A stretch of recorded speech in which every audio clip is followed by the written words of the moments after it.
Live on Twitch, it says. Now. I think we are. Yes, we are live now, guys. We made it. Nice. Yeah. Okay. The delay of 12 minutes, but that's fine. Thanks very much. Thank you all for joining the Guybrush Murphy show. The topic of tonight is what was the topic of tonight? So boring, even you forgot it. That's not boring. You will see. It's not boring. It's not boring. So, dear landlord, thank you for giving my family a home. Why is it so difficult for tenants to be grateful? And I would like to kick this round off with one of my few guests tonight. So thank you for joining, Yusuf, Martin, Chris, and last but not least, Alice. And thank you, Alice, for giving a bit of gender diversity tonight. You're welcome. And thus, I would like to ask. Alice is busy just with dishes. She's always switching the mic off. Yeah, sorry guys, because no problem. No, just finish your dishes and whatever. It's a noisy room. maybe you're going to make a cleaning session. Yeah, and Twitch. So therefore, Alice, I would like to ask you, how has your tenant life been so far in Ireland? Are you satisfied? Well, at the moment I'm happy because I found a nice flat. I'm here since 2 years, no, almost 3 years in this flat. Yeah. And the landlord is Irish, he's very old, and he takes very good care of the apartment. So I think I'm very lucky because I think it's very rare nowadays to find a landlord that cares about the accommodation. Yeah. But before that, so first when I arrived in Ireland, I was living in Limerick, and it was very hard for me to find a flat because I was working and everything. And I found a flat. It was 700 euros per month, the rent. And it was a very small flat, but it was nice because there was floor on the, there was wood on the floor, sorry. So no carpet. And the thing is that there were some windows, but all the windows were giving to another building, like, so I couldn't see the sky at all. It was so weird, very depressing. There was a one bedroom apartment. Yeah, 1 bedroom. Yeah, and there was nothing to, no furniture or anything. So nothing to store the stuffs. And so I stayed there 1 year and a half. Then when I left, I saw that they increased the rent to 900 euros. Can you imagine, in 1 year and a half? And it was shit, this apartment. I think now it's like 1,200, I think. I'm sure. Crazy. And then then I came to Cork, where I lived in a big house, but the landlord was very weird. He was living in UK, and he kept all his posts coming to the house. So we had to keep his mails for him. It was very weird. And there was some mold in the ceiling at the end. It was a very bad experience. And then now I'm here, so it's okay. But mold isn't, I think mold is not an issue in Ireland. I think this is... What do you think, Chris, as an Irish? I don't know, man. A lot of the houses around here do get like mildew build up and mold and stuff like that. You'd see a lot of it, like. And then like you'd get landlords that don't really sort it out and just paint over it. Problem is still there, like.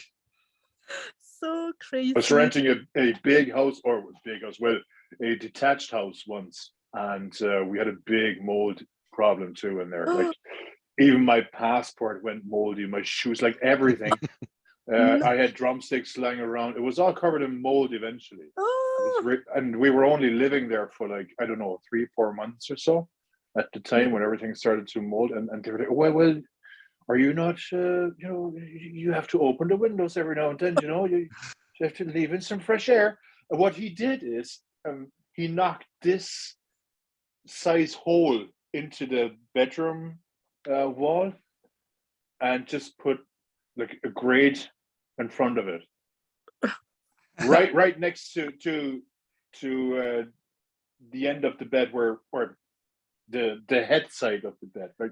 So right next to where your head would be on the bed, there was this gaping hole in the wall, and I said, "That's it." That's insane. Yeah, That- Martin, would you that- I mind if you couldn't change the lights, because I think I'm getting an epileptic stroke. Oh, is it changing?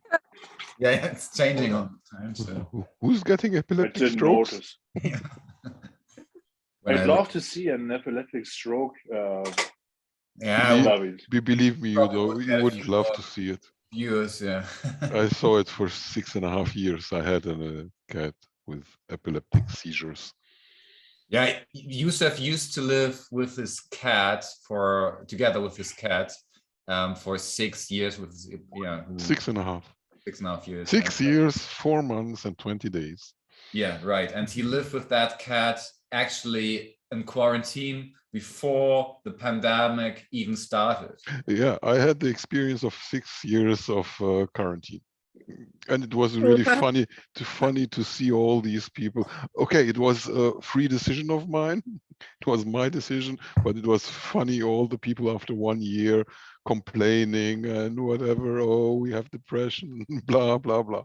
I just went out. The only things I went out to the vet, and sometimes when I had to the doctor myself. That's it.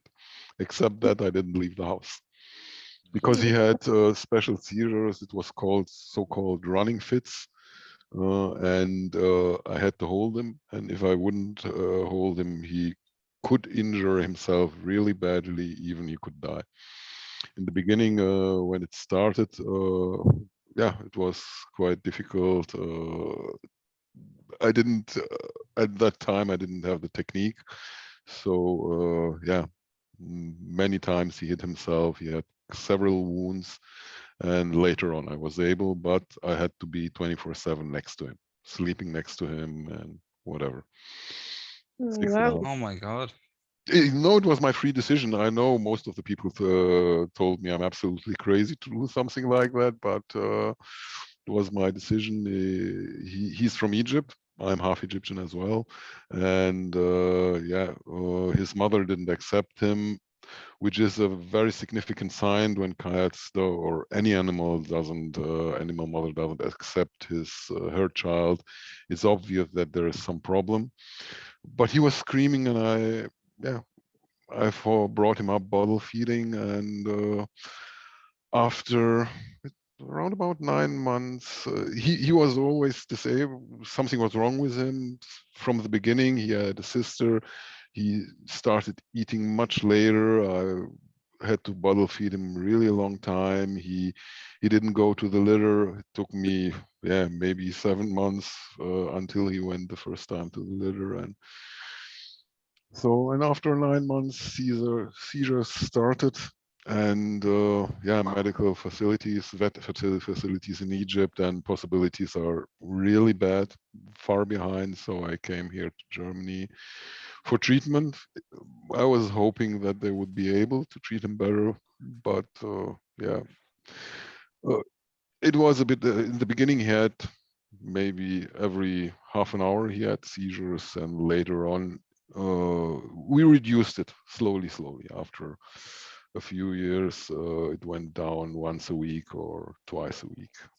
Yeah, Yusuf also has an animal shelter in Egypt, and there's another remarkable thing. So that actually is, that relates a bit to the topic. So Yusuf has an apartment. So Yusuf's the only one here, I guess, who's not renting.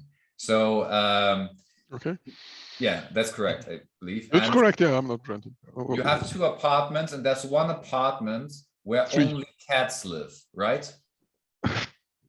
have 3 apartments. No, I have a building which has 6 apartments, and 3 apartments are mine. And in one apartment, I was living with Noah. That was the name of the epileptic cat.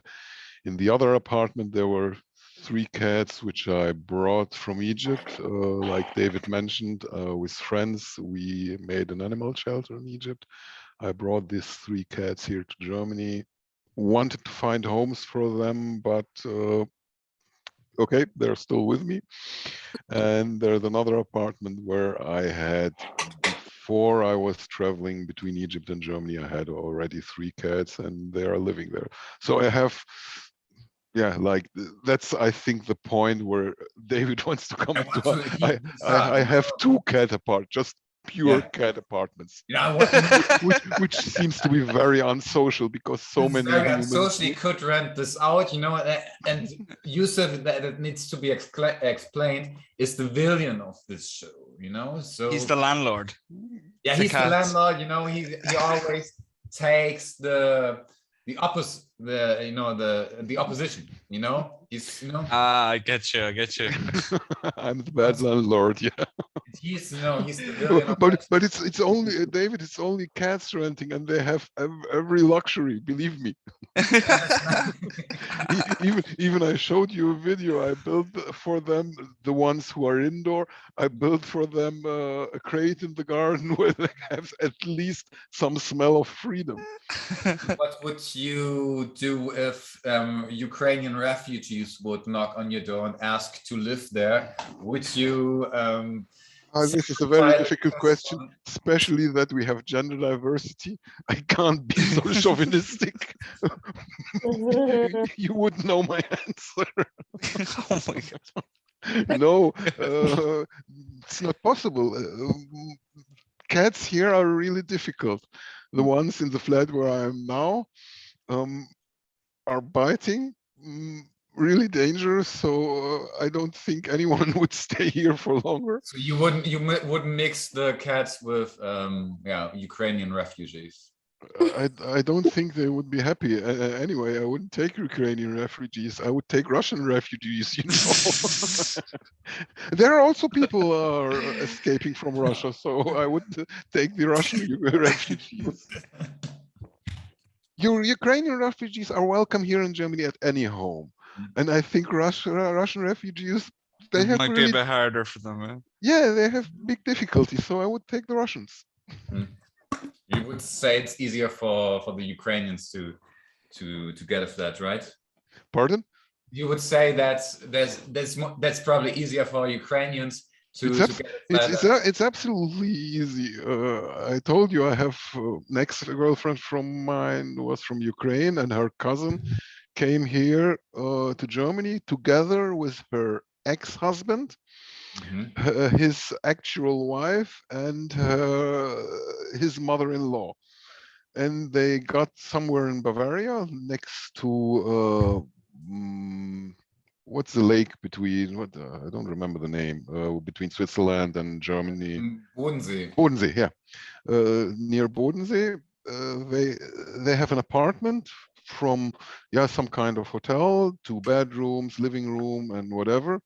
And then there started some, believe me, some really idiotic fighting, because the actual wife of her cousin's ex-husband, she wanted to make plastic surgery, and she was very unhappy that there is no possibility to make plastic surgery now and whatever. So now they have 2 apartments. So it seems that there is a great welcoming. Just because there was some trouble, now 2 apartments. So I think at the moment, I'm quite sure this will change sooner or later. But at the moment, Ukrainian refugees have all available luxury here in Germany. Okay.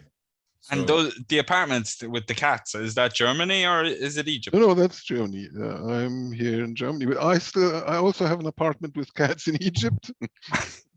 Where a friend of mine is taking care of. It's only cats living there also in that apartment. I find that great.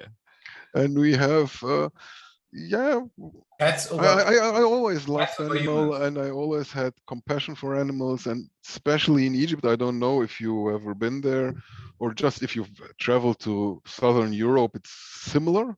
If you go to Spain or Italy, Greece, you have a lot of street cats, street dogs, and whatever.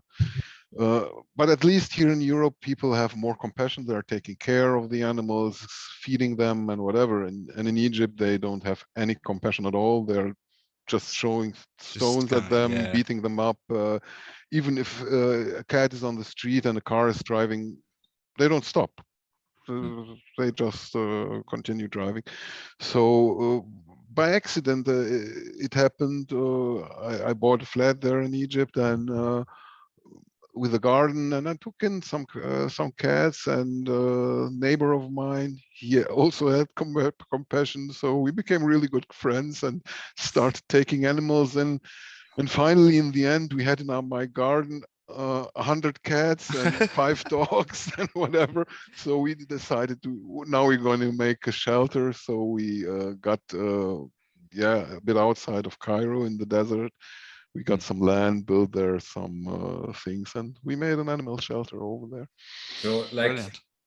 can we say that you would treat your cats better than your tenants? I think that was implied. I don't know, maybe, yeah. Possible, yeah. No, for sure, possible, yeah. I've always treated my cats better than my tenants. You used to have tenants, right? Pardon? You used to have tenants. Yeah, but a while ago, yeah. I had another house here near Bonn in Königswinter, and yeah. I was living there for a while, and then I left because it's a very small village and too much gossiping and whatever. So I left, and yeah, since then I was renting it. And yeah, Martin, would you like to have Yusuf as your landlord?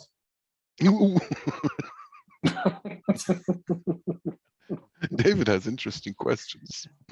Yeah, one I can't really answer. I hardly know Yusuf. It's hard for me to answer that one. From the meetings that we had so far, like the virtual ones, I would say definitely not. Why? No, you have to answer. Why? What did I say from which you conclude that I'm a bad landlord? I'm only taking a piss. No, you seem like a nice enough person, but I don't know. The landlord side of yours, maybe you'd view myself as a cockroach or something. I don't know.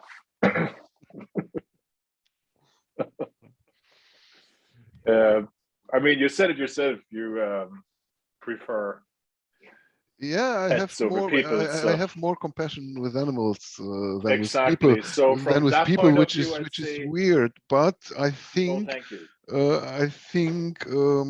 most of the people who were living in this building were quite happy. No, all of them. Even the last one, she was I don't know the English word. Maybe someone can help me. Mietnomade. Like a nomad. That's a person that didn't pay the rent, and yeah, she moved in the house, and Squatter. Yeah, what's the name? That's it. Squatter. Okay, she came in, and I always supported the people there. So in the beginning, I told her anyway I was free at that time. I can help you renovating and whatever. Yeah, I was supporting her, and finally it was quite a big building with a small store. She made an Italian wine store there, and then yeah, after first month she paid rent, and then she said no, there's something wrong with the windows, there's something wrong with whatever. And I always send people over there. There's something wrong with the water. I send the plumber. Anything I send, most of the people came back and told me there's nothing wrong. everything's okay, everything's functioning and whatever. But that's by law in Germany. First, you can just shorten the rent. First, she just paid half of the rent, then she didn't pay for 1 month, then she didn't started paying 20% and whatever. And finally, she stopped paying at all. And I didn't have a chance to get her out. First, I tried, I had a friend of mine, she was a lawyer, and because she didn't talk anymore with me, so I asked her to call her, and she tried, yeah, just to make some kind of mediation or whatever, but even she didn't talk with this lawyer, so I got myself a lawyer, and then everything started. We went to court, and there was sent Gutachter. Was ist Gutachter auf English? Ihr beiden, please help me. Escaped my mind. I'm having a bad English day today. I'm sorry. Yeah, just to check if everything's true, because she said I'm not paying rent. Third party that was checking whether Yeah. this. If it's true why she's not paying rent, because from her point of view, she was saying this, like you said, in this house, it's impossible to live because everything's rotten and whatever. And then this guy from the state came and finally said, there's nothing wrong in the house. Everything's absolutely okay. Everything's functioning and whatever. And in the end, I would have won the case, but then she declared herself a private bankrupt. So there was nothing to get. I had to pay everything. I had to pay the court. I had to pay my lawyer. I had to pay whatever. And even she didn't move out of the house. Now I would like to ask Chris. So can this be transferred to Ireland? Do you believe that? I think in Ireland, if you don't pay your rent twice, the landlord can kick you out. What do you think this? Yeah, I don't think the squatters' rights kind of stuff applies as much in Ireland anymore. Yeah, I think you can get kicked out after a couple of months, but there has to be like some mediation involved. But that's crazy what you've been through, Youssef. I can see why you don't like tenants. No, I have nothing against tenants. I will be a bit more, I've been talking with David, maybe in future just Airbnb or something like that. Yeah, true. Because they are just staying for a while. But this happens quite often here in Germany. It's not just that doesn't happen here, where you'd get people, you would get people like, you would hear stories about people skimming the rent or not paying a rent for a couple of months and then getting kicked out. And yeah, so yeah, you would kind of get stories like that, but it wouldn't be for you. It wouldn't be going on for ages. I don't think. It took me, I think, honestly, I don't remember exactly. It was between 2 or 3 years, 2.5 years. Oh my God. God. And I was paying hell a lot. I paid the lawyer finally altogether 30,000 euros and whatever. And what I had to pay for the court and whatever. And I didn't get a single cent of rent. That's insane. So it was quite an interesting experience. But before that, also to say it, I always had very, very correct people.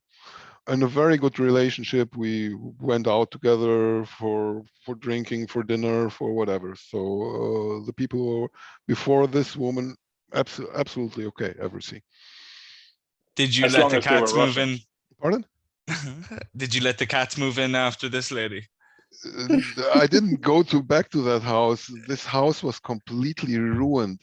Oh, really? Really? They I don't know if I think they're having an English word here in Germany. They call it messy. Is it an English word or it's just in German English word? No, it's an English. Hoarders.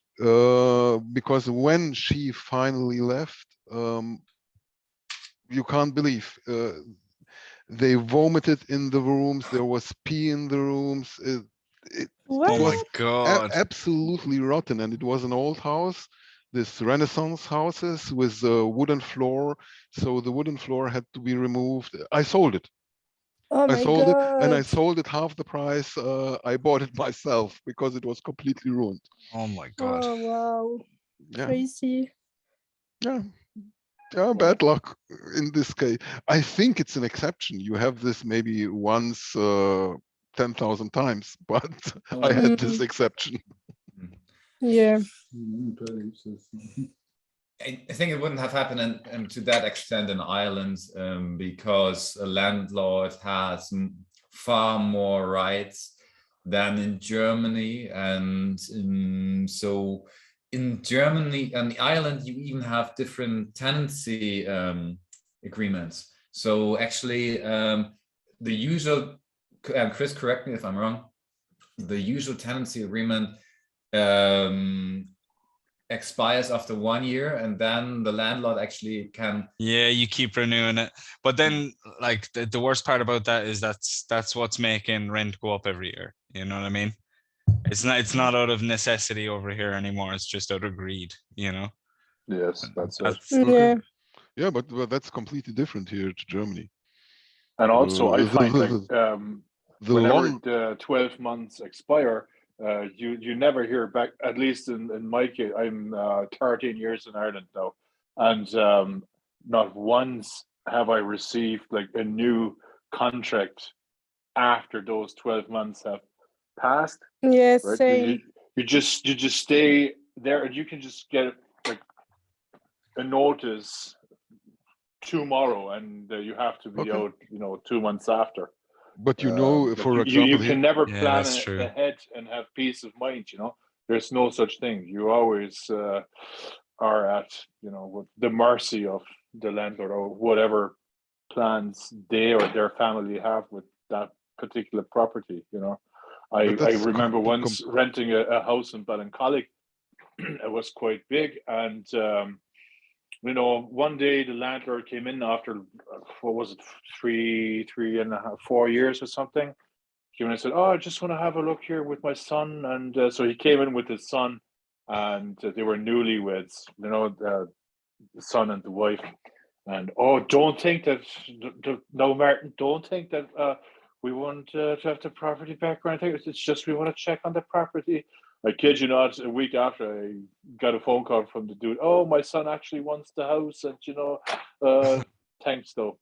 And out you Taken are. away. You yeah, have but to that's find yourself completely a new place within what, 2 months or something, or 3 months or whatever different in Germany. grace period is. The longer you are in the house, the more difficult it becomes for the landlord to kick you out.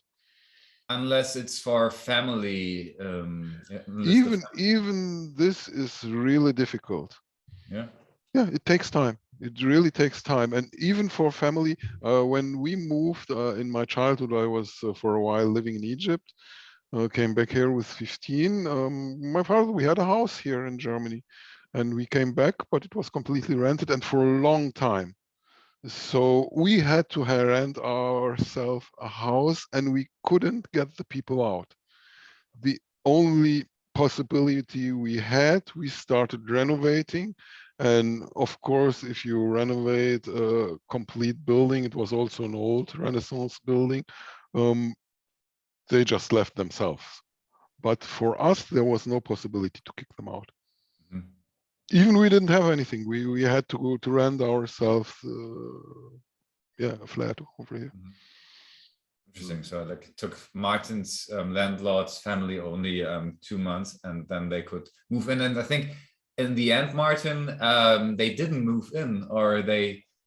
Oh, did they? Or It was just a strategic move, I'm sure. At the time, I was paying 850 for the entire house with a ginormous garden out the back, like in the middle of Ballincollig. It was a detached house. It was unreal for 850. So the rent, like the prices at that time, were already skyrocketing. So you could like estate, semi-detached estate house in Ballincollig was going for 1,400 a month at that time. So what they did is they claimed, we need it ourselves, and then what they did is they just put it up on the market again, even though it's against the law apparently, but they did it nonetheless.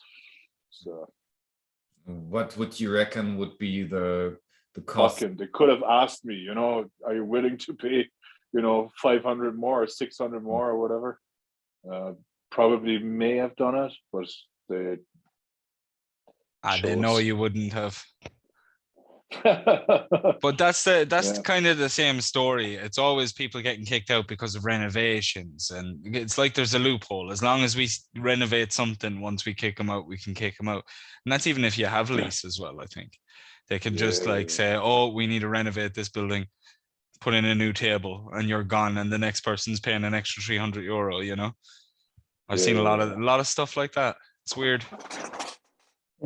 Okay, now I'm not gonna lie though, I'd like to be a landlord. It sounds like a very easy way of making money. In Ireland, it sounds as if it's an easy way, but here in Germany, I wouldn't recommend.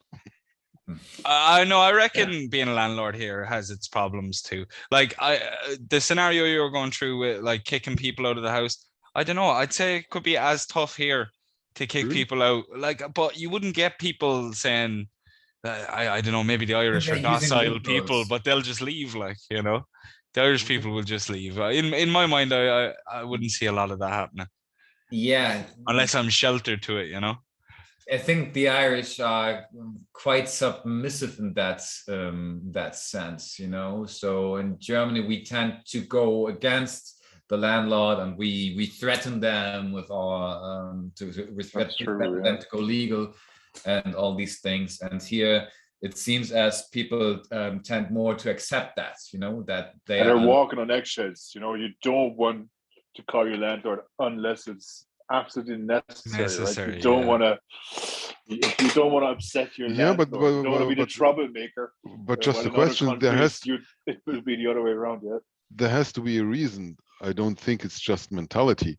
Or you want to tell me that's Irish mentality, so people behave that way? No, there are no tenant rights basically in Ireland, or very city ones. Okay, but that's something different than you said, Chris, because I guess so. Like for me, I don't know the actual rights of, like, let's say you wanted to kick. I know if you want to kick someone out of the house, it can be tough in certain circumstances. But a lot of the time, what landlords do is they just say, "Oh, renovations," and then they can kick you out. You know, we have to kick you out because we're renovating this building or we're renovating this apartment, and then they renovate it. But like, so renovation is a valid reason you can kick out anyone. That seems to anytime. be the yeah. That seems to be the one that I know anyway. Yeah. And again, you don't have a lease. Like after 12 months, you're just there. You know, say you lived there for 3 or 4 years, you signed the lease for 12 months. So you can always come back to you and say, well, it's time to go. Maybe you can start. Maybe we should start squatting then. You know, maybe in that scenario. Maybe we're just not. Give it a try. You know what? I'm not going to pay the rent. Change the lock. maybe it will work out. Who knows? Yeah, us Irish people, we just didn't know we didn't have to pay the rent, you know. We'll have to get a newsletter out. Just stop paying the rent. Just everyone stop. What are they going to do? David, as a host, please do me a favor. Alice is so quiet. I don't know if she still in housework, or maybe you can. At least are you still listening to the landlord? You're here, okay. We don't want to intimidate you because you're the, you know, maybe, you know. No. It can be a bit too dominant, and so therefore, you know. No, not at I guess all. you also have to say something about that, so how you see things, and you can compare that to how it is being a tenant in France and how it is being a tenant in Ireland. So what do you think? There's a big difference? Yeah, that's there is a big difference. I think in France, tenants are more protected than here, because in France you have a lease for 12 months and then it's renewed. They can't kick you out like this, and they take care of the apartment. You have rights as a tenant, and yeah, also the accommodations are newer and cleaner. Yeah, it's not like here. It's cheaper as well. I think it comes unfurnished, I believe, as well. yes, yeah, it's true. There is more unfurnished apartments in France. Yeah. I think this is actually quite common in continental Europe, but it isn't common in the UK and in Ireland. Yes. And reason being for that is that it's easier for a landlord to kick someone out if the furniture does not belong to the tenant. Yeah. And it's, it's quicker also for moving in and moving out. So this is why I believe. And also, Yusuf, you probably don't know that in Ireland, you even need to ask for an approval if you want to paint the walls, if you want to hang a picture on the wall. Yeah. And this is different. I think this actually this is actually implemented UK law in Ireland. So that comes probably, this is inherited from the Brits, from the British occupation. And this makes this market quite flexible. So that the good side is that you can actually move in right away. But you do not have the chance to decorate it as you really want to have the apartment. Mm-hmm. Yeah. But also, like you probably won't stay there for 10, 20 years like you would in other countries, right? Where people rent for their entire lives. I remember my grandparents, they lived their whole life in the same apartment, like from the mid 40s to the early 2000s or 2010s. And they rented whatever. it, or they rented it. Okay. Like always. And you have that peace of mind. You will always pay your whatever 200-300 euros or whatever they paid, and that's it, right? And that's you can paint the walls, you can furniture or put in the furniture that you like, But here, knowing that the lease is only going to be 12 months or less, like what's the point in ordering a kitchen from IKEA and have it built in, or get your own couch or whatever? That's not going to happen. So so from that part, I get why it's furnitured, or why it comes with furnitures. So it's always but really, on the other, really shit furniture as well, isn't it? okay, that would have been my question, if it's because in Egypt It's horrible.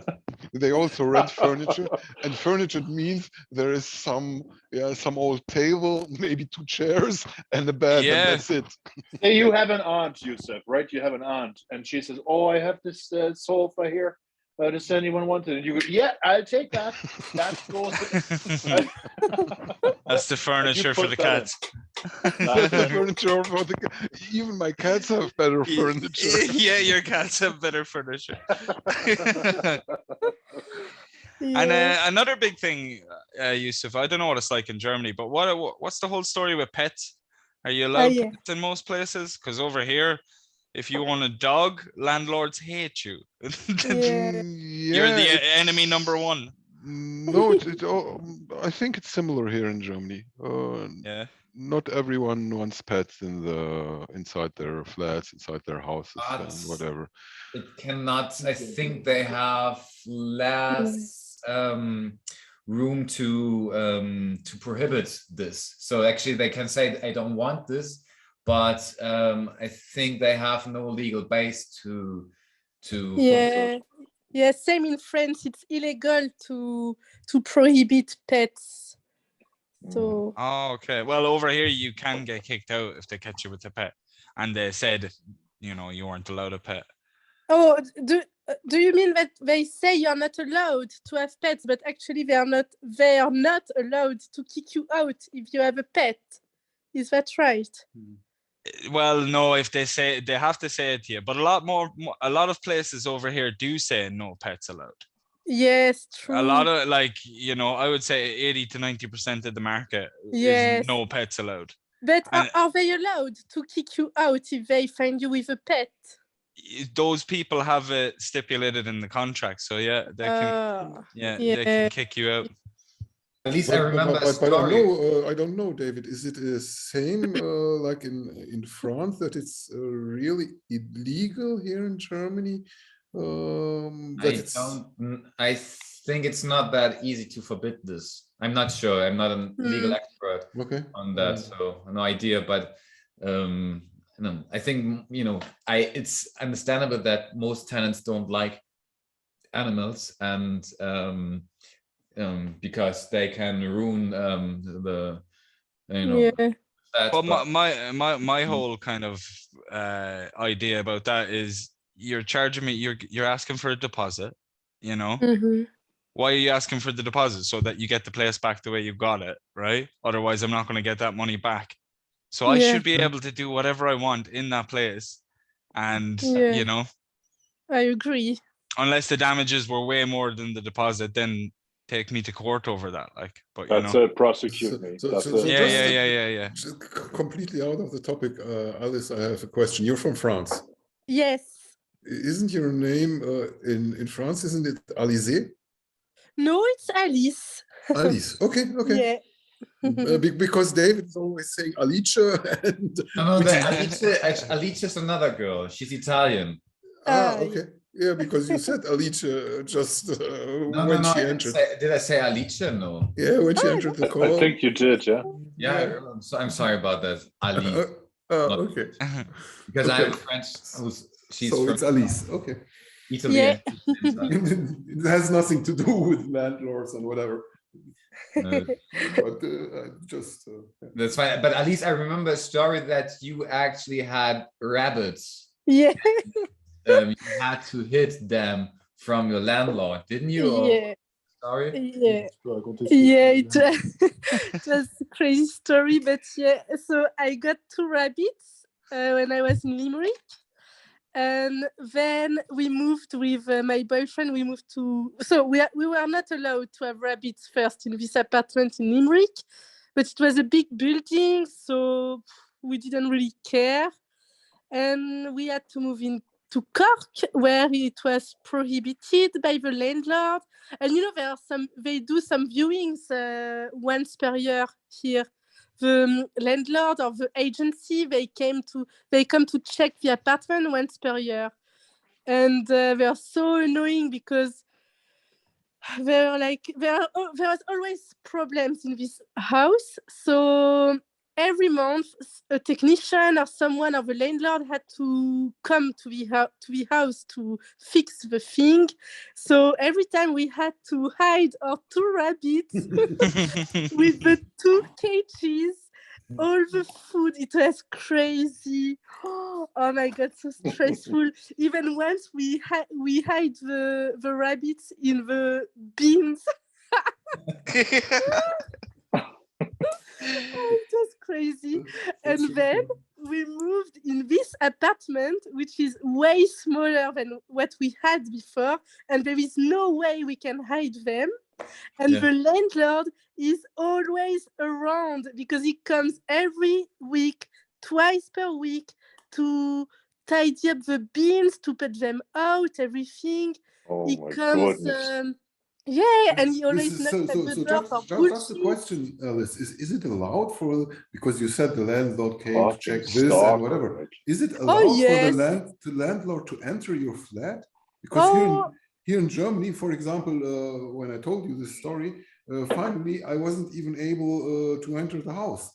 Yeah, but she didn't I allow don't think me. it's allowed, but they don't give a shit, But you can try complain, Yusuf. You can always complain. Tell Threshold about that. Yeah. I think I'm going to buy property They're in sitting Ireland. there waiting for you. Yeah, crazy. So here there is no way we could hide them. And I think he noticed that we had pets, because when he put the bins out, because he's very greedy, he only has 2 big bins, and I think we are 10 tenants in this building. So these 2 bins are too small for all these tenants. So what it does, he goes and jump in the bin to try to, you know, how to say, to... Compact. Yes.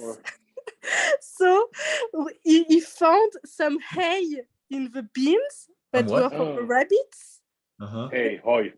And I think he thought, oh, there is something, there is a rodent. What a dickhead.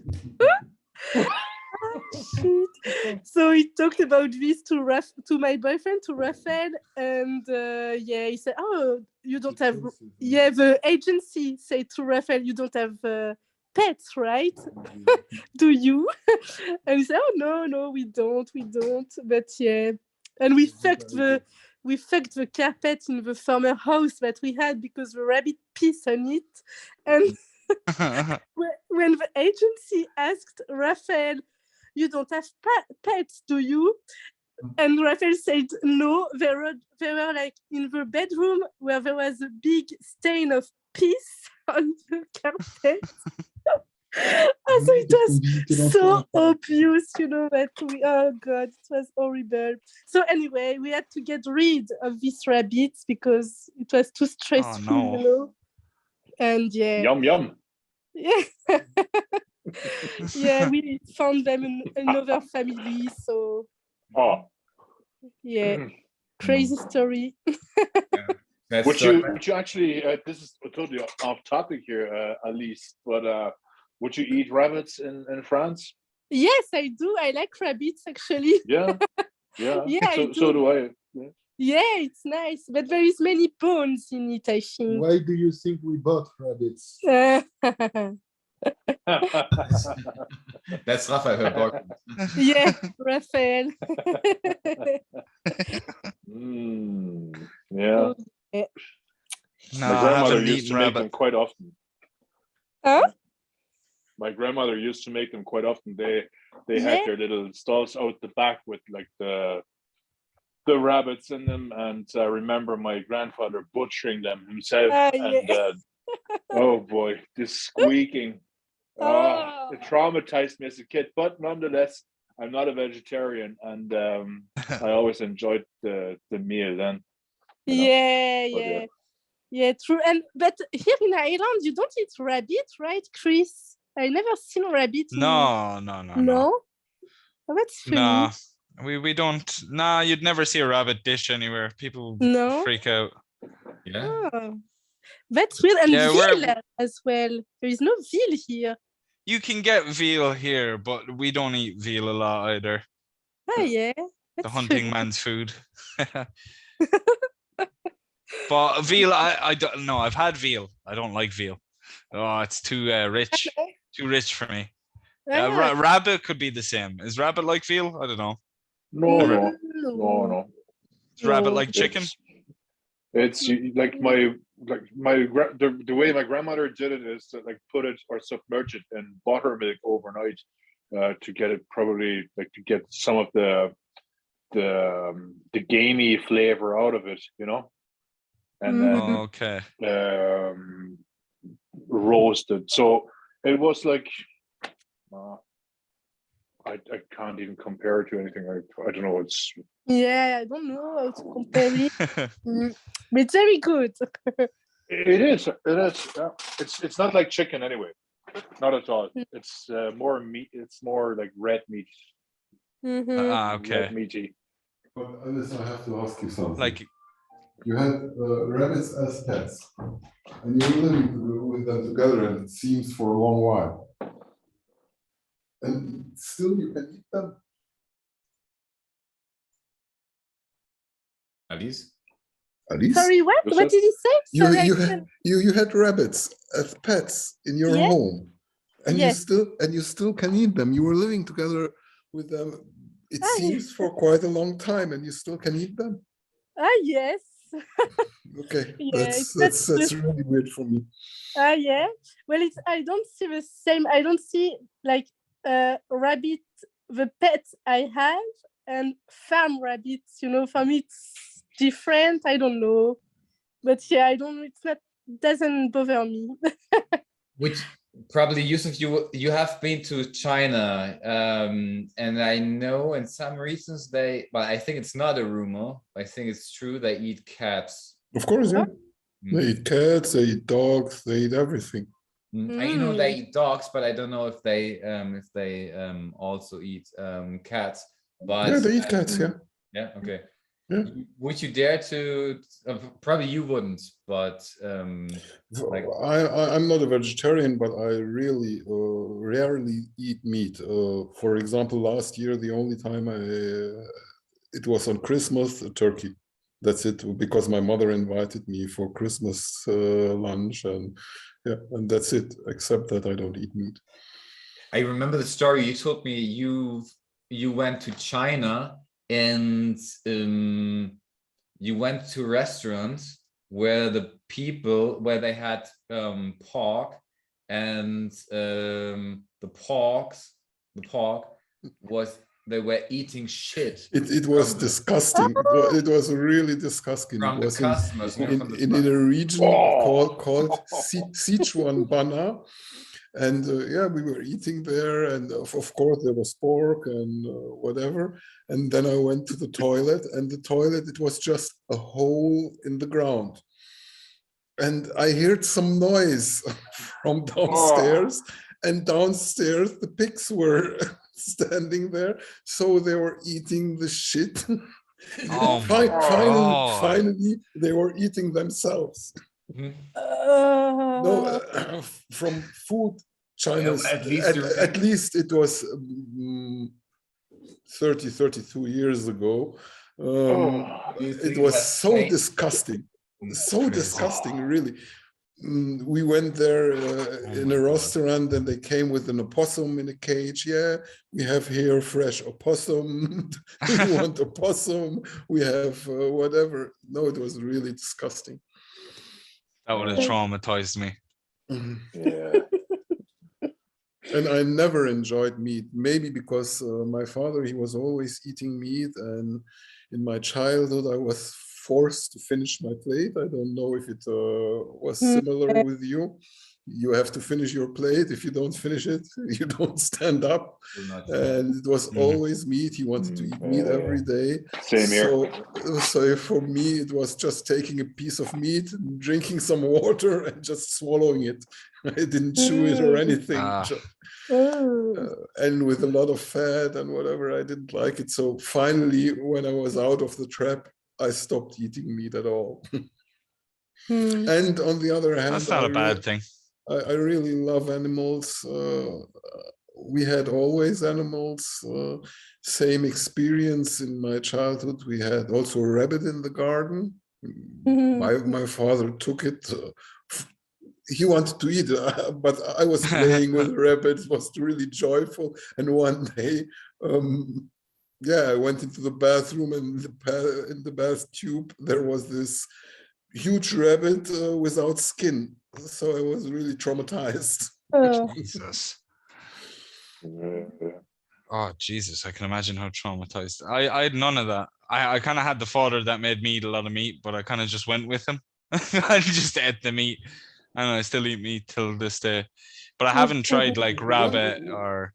One thing I think one should do, anyone who eats meat should be also able to kill animals. He should slaughter them themselves. Yeah, I agree. Yeah. Did you ever slaughter? No, I haven't. But would Martin? I like? No, I couldn't.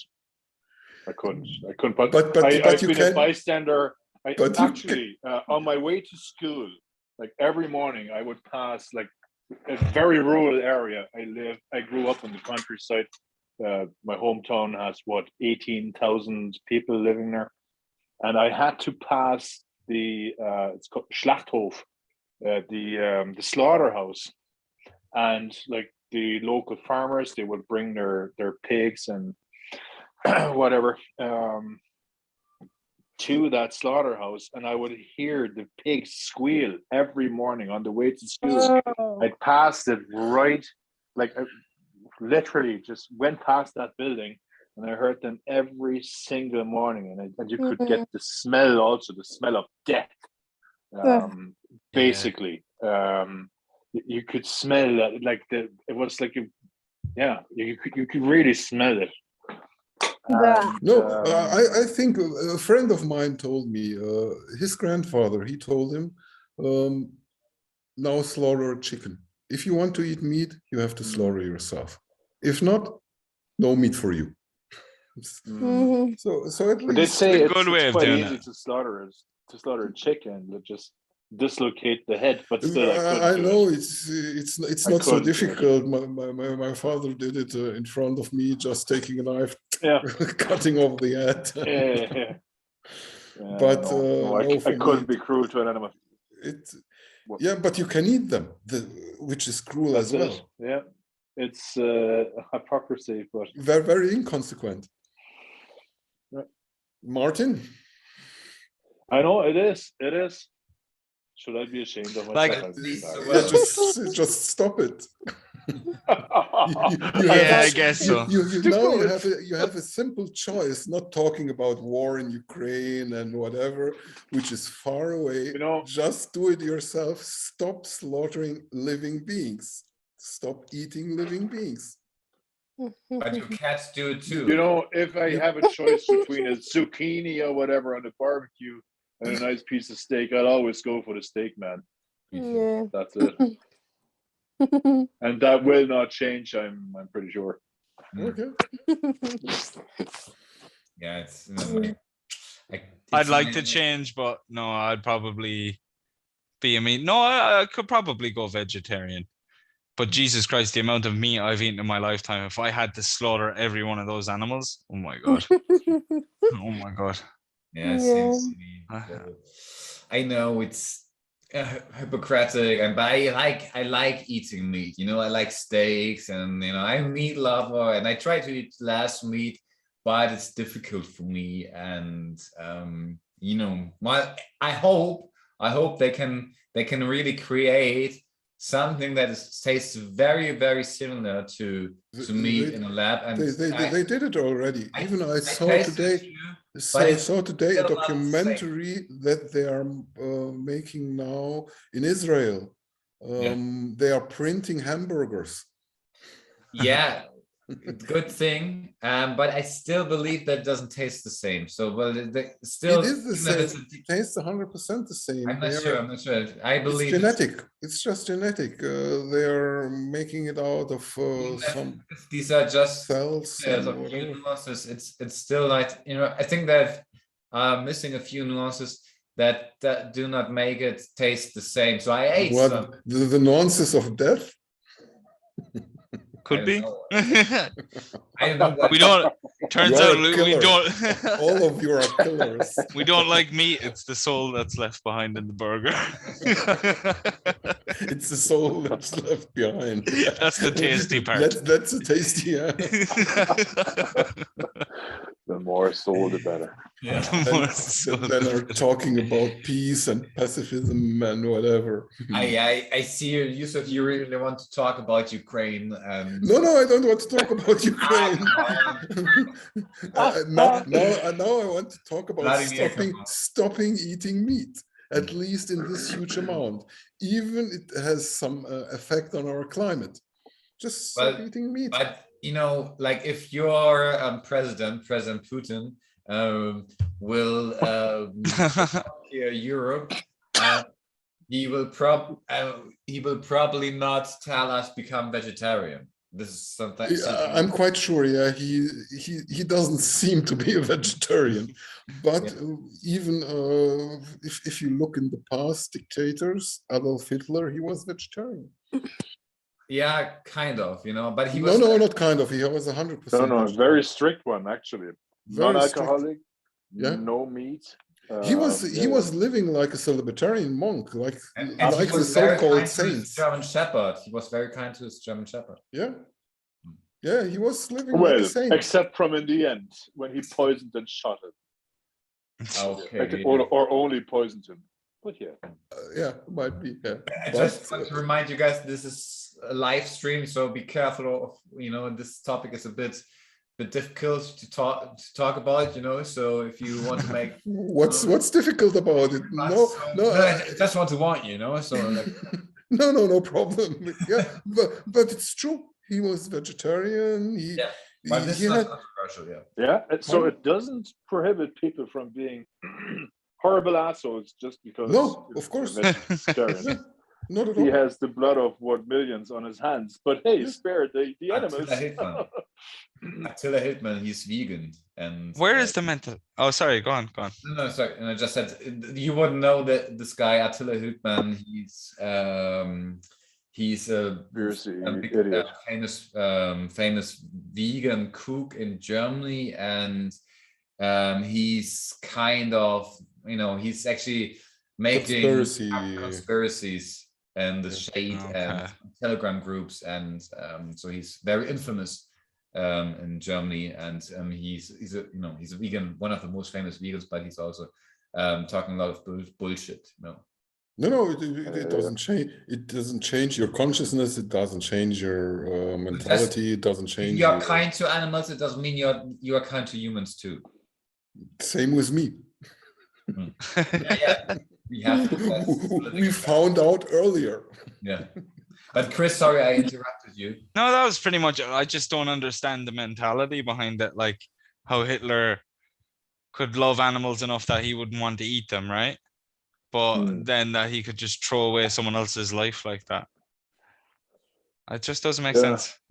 It doesn't. Yeah, but actually the thing is, he technically didn't kill anyone. I mean, he gave the orders, but he was not the one who was executing the killings. So this might be also another thing. Like it's like imagine you like being in the U.S. Army, and you are actually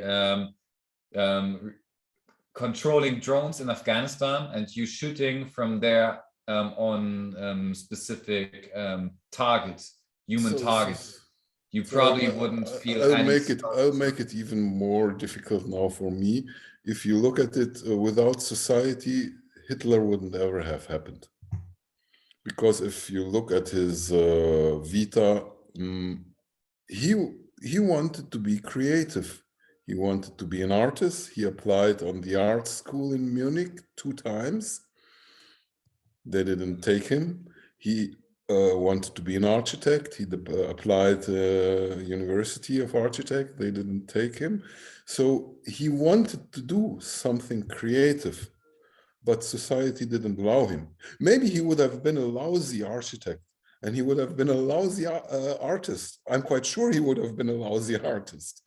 But you can see out, he had some idea of being creative. And finally, he turned to be very destructive. So society has also some responsibility. Mm-hmm. Yeah, true. Yeah. Yeah. Well, we talked about our evil. He was a painter. He was painting in Munich some pictures of people. And even his best friend in those days was a Jew. I'm not sure if this who was selling his pictures for him. Sorry, I'm not sure if this is a truth. What did we get from landlords to fucking we got from landlords.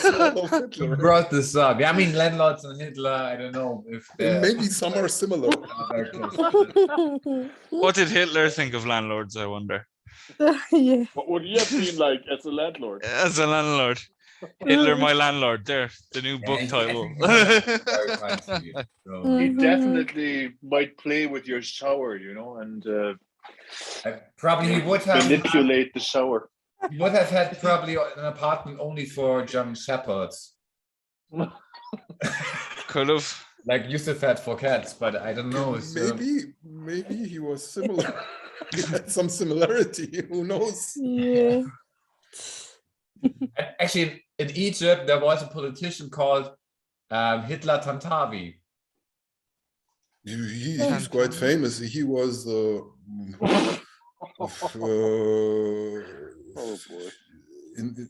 during the so-called Arabian Spring, he was the head of the army. His name was, his father named him Hitler. His name was Tantawi, his last name, but his father called him Hitler because he was an admirer of Hitler. But if you go to Egypt, a lot of people admire Hitler. It's a very, it's very simple because there are stupid and they are against Jews and whatever, and Hitler destroyed and killed I don't know 6 or 8 million Jews. So yeah, he's quite famous. In my childhood, even when I was driving taxi or anything, talking with the taxi driver, they asked me, because my Arabic wasn't the best, from where are you? Yeah, my mother's from Germany and whatever. Oh, Germany, yeah, how is Adolf Hitler? Great, he was a great guy, whatever. Yeah. Right. But I think that's in the whole of the Middle East, they are admiring. Even when I sold the house from my father, I had a lawyer who was taking care of everything, and one would think that he's educated and whatever, and he stayed at my place, and in the evening we're sitting there, and then he started about, I've been reading Mein Kampf of Adolf Hitler and of Rudolf Hess. I've been reading this and great people and whatever. So it was really shocking.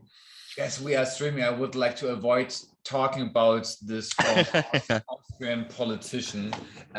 So maybe we can talk about don't mention the war. What's the problem about this Austrian politician? I don't understand. Because we are live streaming, what's the problem? It's nothing to do with that guy. Even my forefathers, of course, they were also participating. Let's talk. Okay, so when we talk about Hitler, maybe we can talk about the French. Ukraine. So we have someone here on this meeting from France, and on Sunday there are elections in yes. So what do you guess, how great are the chances for Marie Le Pen to I hope sorry, just for my understanding, what kind of elections? Presidential elections on Sunday. Yes. Really? I didn't know. Okay. Yeah. Okay, sorry for interrupting. I just didn't know. No, it's okay. So I think I don't know. I really hope the extreme right won't pass, but let's see. I don't think Le Pen has chance. Well, I'm not sure. Let's see. I'm a bit scared. We'll see how it goes. Are you able also to vote from Ireland? Yes, I can vote from Cork, yes. Okay, and for whom are you voting? I know it's a very personal question, but maybe you're going to answer. I'm not 100% sure right now. I'm still thinking. Okay. But for sure, I will go on the left. On the left, okay. Yeah, let's see. I was also, first time in my life, last elections in Germany, I was voting for the left party. And they lost completely. So last time I voted in my life. First and last time. Yeah, let's see anyway. If you vote far left, obviously you're like, that's a niche, right? But the moderate left, in the beginning, the moderate left won the elections in Germany. I was thinking to vote for the communists, but I was sure communists anyway, they will not win. So I voted for it's a party, it's called the left. So I voted for the left. But even they had difficulties to get into the parliament. It was 0.1%, I think, how they passed. Yeah. So, Alice, who do you think will? Sorry. No, I just said it was a vote for Vladimir Putin. Do you think he's left? I don't think he's quite left. No, but the left party was always close to Russia, yeah. And I always loved Russia. I don't know. I had always far right, I suppose. I had always some kind of affinity to Russia. I don't know why. Until today, yeah. Yeah, nothing changed. And honestly, I'm also scared about what is happening, that nearly a lot of people are condemning the whole Russian society, which is, in my opinion, no, nobody's doing that. A lot of people are doing that. I get where you're coming from, Yusuf. Pardon? Not the Russian society. Well, not the Russians as a whole. Obviously, they're stuck with a fucking dictator. Just there have all been the other attacks here in Germany. There have been attacks on Russian restaurants, on Russian supermarkets, and whatever. So yeah, there is a big antagonism against Russians now. But that's no worse than killing innocent people over in Ukraine. What's worse? This is really very, very. You should compare one story to another. So, but Chris, you also wanted to say something. You said to Yusuf, I know from where you're coming from. I know where you're coming from with the Russians, like, because what's after happening now? Yeah, you have the sanctions put in place, but then you have the media side of the world that's going. Every single company in the world is like, oh, we need to pull out of Russia now for face value. You know what I mean? So not only is there going to, like, once everything's said and done, let's say Russia lose at the end, like the sanctions get lifted slowly but surely, you're still going to have all these companies who pulled out and just kind of made Russia third world again anyway, you know? Yeah, it's quite hypocritic. So what's interesting about this war is how the media has such a big impact compared to other wars, I think, because it's so fast. Like everything's happening online. Like the way every company pulled out of Russia, that was just a marketing strategy to every company. If you look at it, you know what I mean? Of course, it was a marketing strategy, because if they don't pull out of Russia, maybe people will start boycott or whatever. So it's just and media. It's also very difficult. I'm, let's say, quite critical against media since I was in Egypt when this so-called Arabian Spring started. And then afterwards, one of the fanatic Muslim Brotherhood came in charge, and then he was removed again from the military. And I was watching different news. I was watching the German news. There is ARD, ZDF. I was watching BBC, I was watching NBC, I was watching Al Jazeera. It's the most famous Arabian news channel. And I was watching Russia Today.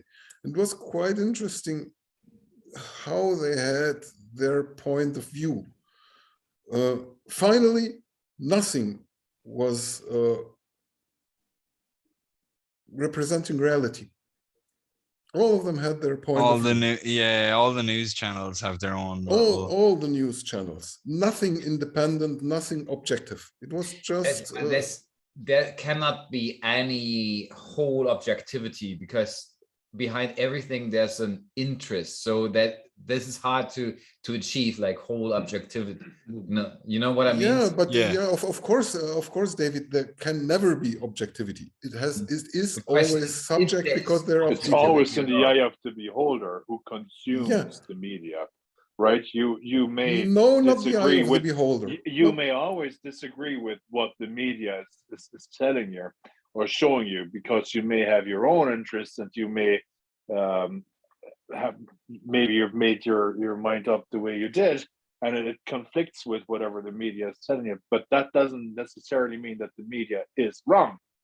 So no, Martin, no, it's completely different. For example, when there was this, his name was Morsi, it was the president of the Muslim Brotherhood, and finally it was clear from the beginning they wanted to remove him again.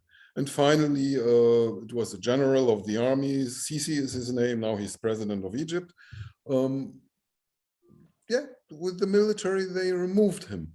And it was very interesting to watch German media. In German media, nothing appeared of, they started killing all the heads of the Muslim Brotherhood. All of them were killed. And even people on the streets were killed. And I was driving to regions where they demonstrated because they wanted to keep to be in charge, and they didn't want to be removed and whatever. And in German media, it was as if a majority of Egyptian society was against the Muslim Brotherhood and wanted to remove them. That was the point of view which they showed here in German media, which wasn't true. Majority of Egyptian society, and I'm absolutely sure it's stupidity, because this Muslim Brotherhoods, they are fanatic Muslims, very stupid. but majority of the society was standing behind them. And nothing of this appeared in German media. Nothing of the demonstrations against Sisi and the military things appeared in German media. On the other hand, on Al Jazeera, it was absolutely pro-Muslim Brotherhood, which was also not true. But where do you get your information then? I was living there. I got the information but you can't directly. Possibly gauge I was moving. what the entire country is thinking. I was driving through the city. I was seeing the demonstrations. I was seeing military shooting on people. I was in some kind of war zone, not same war zone like in Ukraine now, but in some kind of war zone. I had bomb. I think I told you also in one of the last sessions. We had bomb explosions in my neighbor's street. And one of my friends in front of his building, a bomb was exploding, and all the windows were destroyed. Alice is going now. Don't worry. Yeah, sorry guys, I didn't want to interrupt. Yeah, no problem. That's fine. Don't worry. Nice to meet you, Alice. Yeah, it was nice, guys, and see you soon, and have a good evening. Yeah, you have too. a good one, Alice. Thank you. Bye. Bonsoir. Bonne soirée. Bonsoir. No, so finally, everybody had his just the point of view which they wanted to represent, and there was nothing nearly getting to some kind of objectivity, just some kind of objectivity. Of course, total objectivity impossible, but just getting near. Yeah, well, you also need to consider that in the German media, when they report about Egypt, that this is only a tiny part of what they report. So many things that a journalist is actually providing to his chief editor, or whatever you call them, will be edited. Yeah, edited. You know, so there will be just a very tiny portion of it. And so this makes it so we only get very tiny portion of what is really happening. And I personally see from, you know, in cases where I'm more knowledgeable or more involved in it, I see how far the media, I don't like to generalize actually, but how far they actually are from what's really happening. And what I don't want to say is that the media is controlled by someone. You know, I don't say media is controlled. That I also didn't say that media is controlled. I think they have a problem because they go by clicks and views, and this is how they get. I don't know what the reasons behind it, but it was. I'm just describing you what I observed.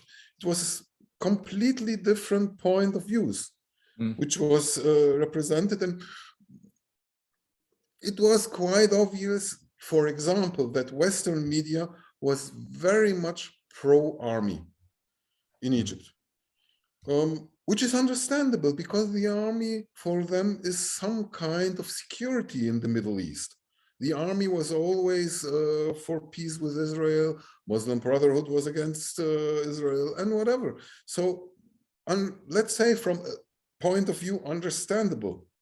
But they took out a lot of things and a lot of horrible things which happened during those days.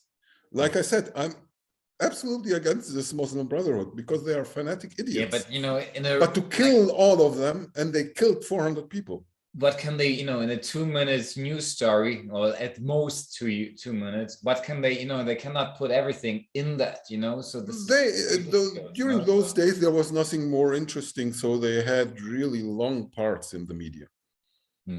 There was no financial crisis, there was no corona, there was no Ukraine war, so it was the most interesting thing what is going on in the Middle East. Yeah, I remember that. At that time it was, and I remember that people were very euphoric about what is happening there, and they believed that democracy is on the rise. And but in the end, the Arab Spring turned into an Arab winter. And nothing really changed, and actually it's changed even to the worse.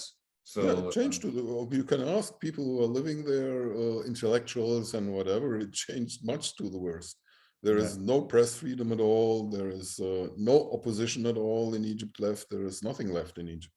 Yeah. It's just the military ruling like before. Before it was Mubarak, now it's Sisi, and Sisi is much more powerful than Mubarak was. Mm. I'm just saying I became quite critical since this moment when I started being in a situation, seeing this situation, moving through Cairo and seeing the media, all the different media, what they're talking about. Yeah. Well, I think we're quite deviating from the original topic. So thank God we are quite from the boring topic you started. Maybe this is actually a sign. And I still wasn't able to provoke Martin, like every time. I have. Yeah, he remained very calm today. You did a very poor job this time, because you could have provoked him. Yeah. Actually, easily by you didn't manage it. No, I didn't manage it. Something went wrong. Yeah. Maybe I have to drink more. Yeah. I liked hearing about your apartment block. It's like something out of Roald Dahl, that apartment block. All the stories. I can imagine you've got more of them, Yusuf. Yeah, we can make next. His cat used to be the most famous cat at Varones because actually, like Yusuf, it needs to be said, was the best performer in Varones. You know, he managed to make the most meetings worldwide in the company. You know, he has the talent to. He just makes a call, you know, and he actually brings customers in the position that in a very inconvenient position where they can't say no. You know, so he calls them, "Hi, my name is Mr. Saba. Mr. Kubasek would like to meet you again. When do we have time next week? Just David, you have to stop it. Maybe someone from the company is watching. They will fire me immediately when they know how I make the meetings. It was all cheating. It's a trade secret. It's a trade secret. But I think for those people, don't really matter how you make them, because you make them rich by making meetings. You know, they give a fuck about what's coming after that. You know how important these meetings are, and if these meetings turns into deals, that doesn't care. Yeah, just the numbers call. Numbers, just numbers, pretty much. Yeah, all companies are these days. Yeah, terrible. Oh, it's all numbers, like. Yeah, it's all this KPIs. All these American companies are horrible. Yeah, it seems so. It's the first time I'm working employed. Before that, my whole life been working on it. The self-employed, just during when I was a student, but before that, self-employed, and it's really a shocking experience, and especially Israeli and American companies. It's like in the military. I think they are taking, because everyone in Israel has to join the army. They have some kind of military style in the companies. Yeah, especially in sales. In sales, it's like, and when you make a meeting, it's like, they celebrate it. They send an email. This guy, he's awesome. made 2 meetings or 5 meetings in one day, and how awesome he is, and because he did this and that, and so take this man as an example, and it's just bullshitism. It's like American bullshitism, and there's nothing behind. It's all about numbers, about faking things, and it's about looking. Once you look like you're doing your job, that's fine, and then that trickles down all the way down to the bottom. You know what I mean? So you have these CEOs who want to look like they're doing their job, so they're just like, how do we make the stock look better? And then it goes down. Leads, and then it goes down, and then the team lead, how does it make me look like I'm doing my job? And it keeps going like that. Oh, look at him, he's gorgeous. He is, yeah. But But yeah, these companies, man, I don't know. All these KPIs. KPIs, it's just KPIs what counts. Yeah, it's so stupid. I remember working for companies even before the word KPI existed. You know what I mean? Now every company has KPIs for something. You know what I mean? And they have data analysts. They just go by all these data that they gather, and it's just the number, but they don't see any context to that number. You know, let's say if there's like my former job at Apple in 2015, so everything was like streamlined. Everyone had the same targets, regardless of the market, regardless of how many incoming calls you had. You just saw a percentage, and you saw like, you know, this person took like, let's say he actually took over, had the takeover rate of 60%, you know. So which is good. So we had to reach a takeover rate of 60%, and takeover rate means actually the calls that you would take from another department, and you decide whether you take over the customer or not. And then if you take over the customer, you it increases. Yeah, you were like a tier 2 tech or something. Yeah, exactly. Okay. But the thing is, like, you know, if the data analyst sees the numbers, he only sees, okay, Nordic team actually has a takeover rate of 7%. And the German team only of 30%. And this is all what this data analyst sees. But what he doesn't see is that the Nordic team gets 10 calls. The German team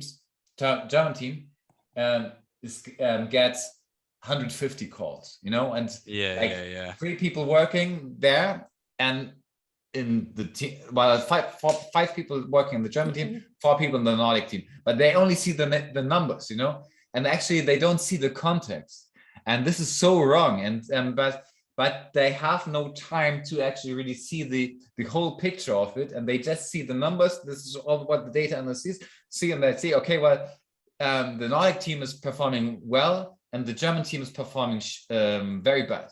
This is all what they see, you know, but they cannot see the context of, because they don't know the jobs as well. Like, it's so they don't stupid. know the jobs. And, you know, also what they did is in Apple, they actually make like, and there's one guy in California who's actually doing the schedule plan, like who's working on which day. And then it happens that 5 people work on the German Independence Day, you know, so like when no one is actually calling in, so 5 people working on that day.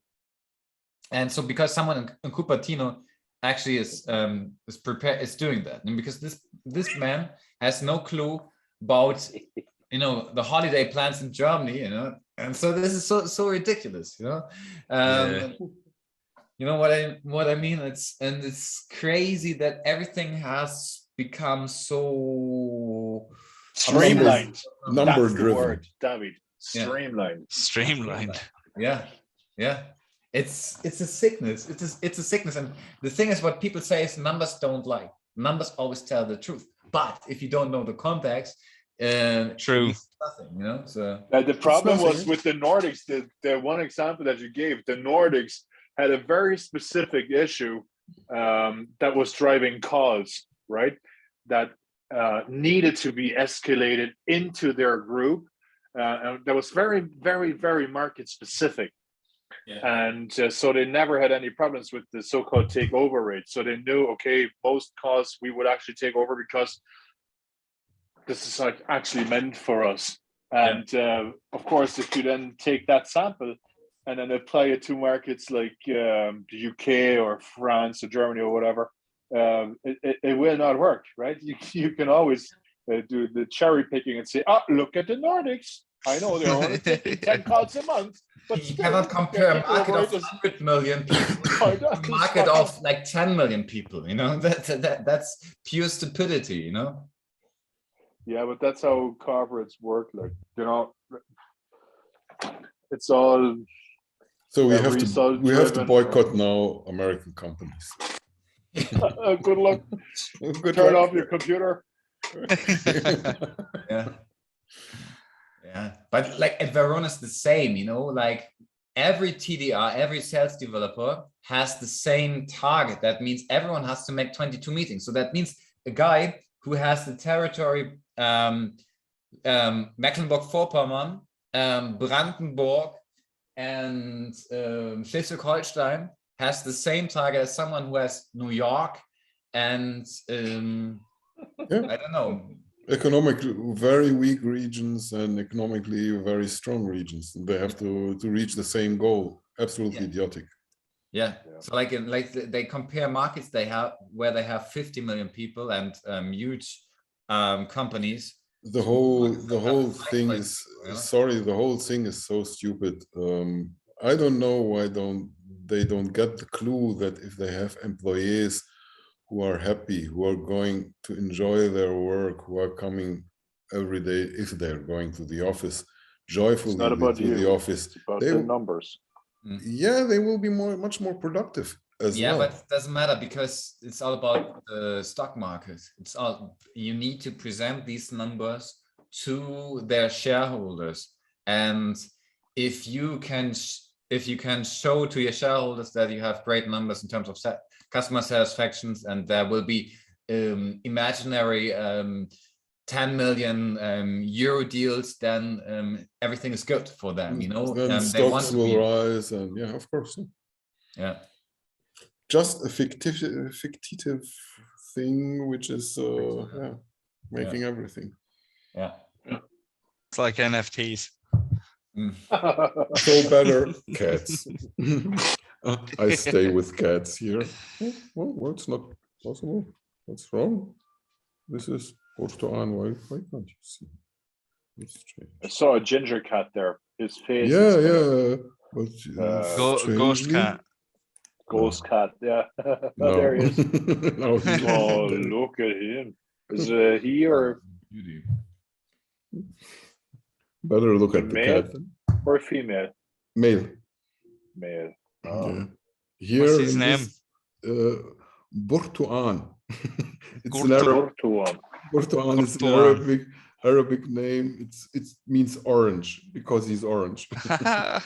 Very creative. Yeah. Porto-an. Yeah. Here in this flat, it's three males. One is called Yin, the other one Yang, and this one is Porto-an. And so you're actually now in the apartment where the cats live, I believe. Pardon? You are now in the apartment where only cats live. I'm only in the apartment downstairs. It's as well 3 cats, but they're outdoors. They're not all the time in.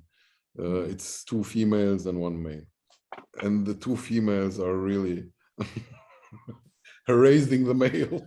Yeah. Finally, he became really scared entering the flat, like in real life.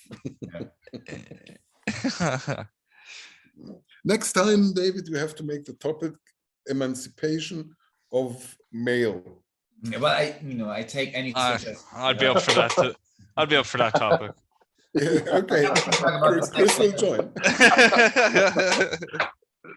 Thursday next week we can talk about this. I take your suggestions. So like, the plan is to make this like twice a week. So on Sundays in German and Thursdays in English.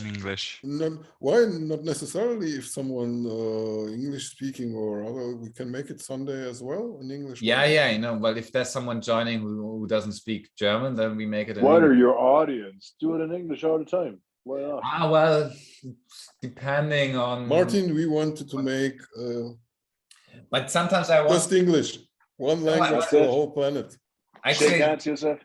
The idea I had for Sunday in one topic we can shake hands. The idea I had for finally was, we managed to agree. Finally, we found something. You found something to agree on. Yeah. What a great achievement, and like being a mentor, who managed to de-escalate things, and so now you two made peace. So Yusuf is Russia and Martin is Ukraine, and now Ukraine. So now finally we have you found peace. You gave Donbass to Ukraine and Russia in Martin peace gave again. Donbass to you, and great, isn't it? So like actually the topic that I had in my mind was for Sunday talking about the web 2.0. So like in 2005, MySpace was the first platform for like the first social media platform, and then Facebook, Facebook came in 2007, and so the idea is having a topic about how it's all started, the Web 2.0, and now we actually are now living in times of the Web 3.0, and so we are actually witnesses of that time, and because there are significant changes, and so that was the topic that I had in my mind. Yeah, but there can't be anything controversial. That doesn't have to be always controversial, No. So, and in the end, okay. Finally, I know how these talks end up. So in the end, you will talk about Hitler. You didn't want to mention our Austrian whatever. Austrian politician, we call him the Austrian politician who actually. But this might also be dangerous because there are also recently Austrian politicians. And we don't want any Austrian politicians in Germany anymore because we had very bad experiences with that.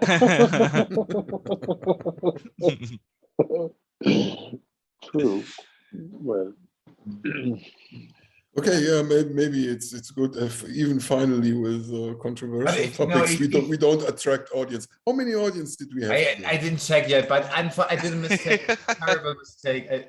I took the wrong hashtag, so now actually this is under the category games, so actually it should have been on the category podcasts, but yeah, my fault. It happens, Yeah, it happens. So don't know. We probably didn't get many live viewers, but we might get more viewers who want to see this stream in the retro perspective. And But how many? Just I'm curious, how many live views did we have? I can tell you later. So. Okay. Check this out. But if I get Chris as regular, so we can do this. We will do this in English, of course, but probably he has other things. Actually, he's a comedian. He's Chris, you're a comedian. I do try. You're great. No, I do stand-up comedy, but I'm happy to talk shite. I love talking shite about every topic, and I get what you're like, Yusuf, because I'm like, I would totally sit here and talk about Ukraine and Russia for hours. I actually would. I'm like, yeah, I'll keep your mouth shut. We had several times topic Ukraine and Russia, so yeah, maybe I'm curious. What do you think? Make it short, because it seems as if David is they're old people, they want to go to sleep always. I don't know. 11, 12 o'clock. Just your point of view about Russia, Ukraine. My point of view, what I find very interesting about it is how much attention it's gotten compared to all the previous wars, like absolutely. Afghanistan. I agree. Absolutely. I'm still Googling about Afghanistan. I can't believe the Taliban are running this place again. But we just stopped talking about it. It's just done and dusted. And now you have Chris Rock Syria, getting the slap. Yemen, Myanmar, Mali. So much. So many wars are going on since decades. No one gave a shit. And now it's because it's just so close to home. Yeah. But yeah, so that's where I'm with it. I'm kind of like, it's the first time I'm seeing how stupid the world can be. Just in how they're reacting. Everyone's reacting. Everyone wants their story, even politicians. I seen politicians not giving a fuck about what was going on in Russia and Ukraine. All they wanted to do was have their speech because they knew this is historic. They wanted their speech to be the cool sounding speech, So when I was watching a lot of the UN embassy meetings and stuff like that, it was everyone just doing their own speech as if they were in a movie. Saying they stand by Zelensky, they stand by Ukraine, but there was nothing behind it. You know what I mean? It's just crazy. It's very obvious. Yeah, you're absolutely. I agree 100% with you. Yeah, it's absolutely just everybody taking its part, and it's nearby. And now this is the main topic. It's our after Corona, our new crisis. Everybody can. Yeah. It took some time before it became the main topic in the media. So actually this was ongoing for a month. And I think many people even didn't realize what is going to happen. And I include myself. After the invasion, it became very popular. Everybody talking about it. Everybody trying to get his own profit out of it. I must say that the left in Europe and Germany really ignored what was about to happen in Russia. And so but it's like I remember like when we had the war in Iraq, that there were peace movements a long time before it started. You know, actually it was not clear that this war was really really happening, and it happened. But before that, we had many protesters on the streets, but I didn't see the same during the Ukraine crisis. So before the war actually started. And so I think the left in Germany, but not only in Germany, really did not participate to that. And I must say that. But why you're talking only about the left? No one participated.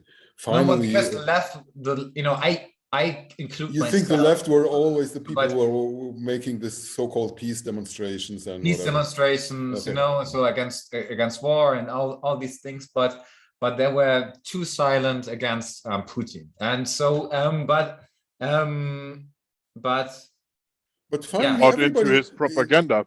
That's why they bought into his propaganda. That's everybody the reason. Was silent. The even bad NATO. Oh, the Eastern expansion of the NATO. Well, the NATO brought this onto themselves, didn't they? No, that's the idea. And with Iraq and Afghanistan, say, oh, the bad Americans, the imperialists. That's the same.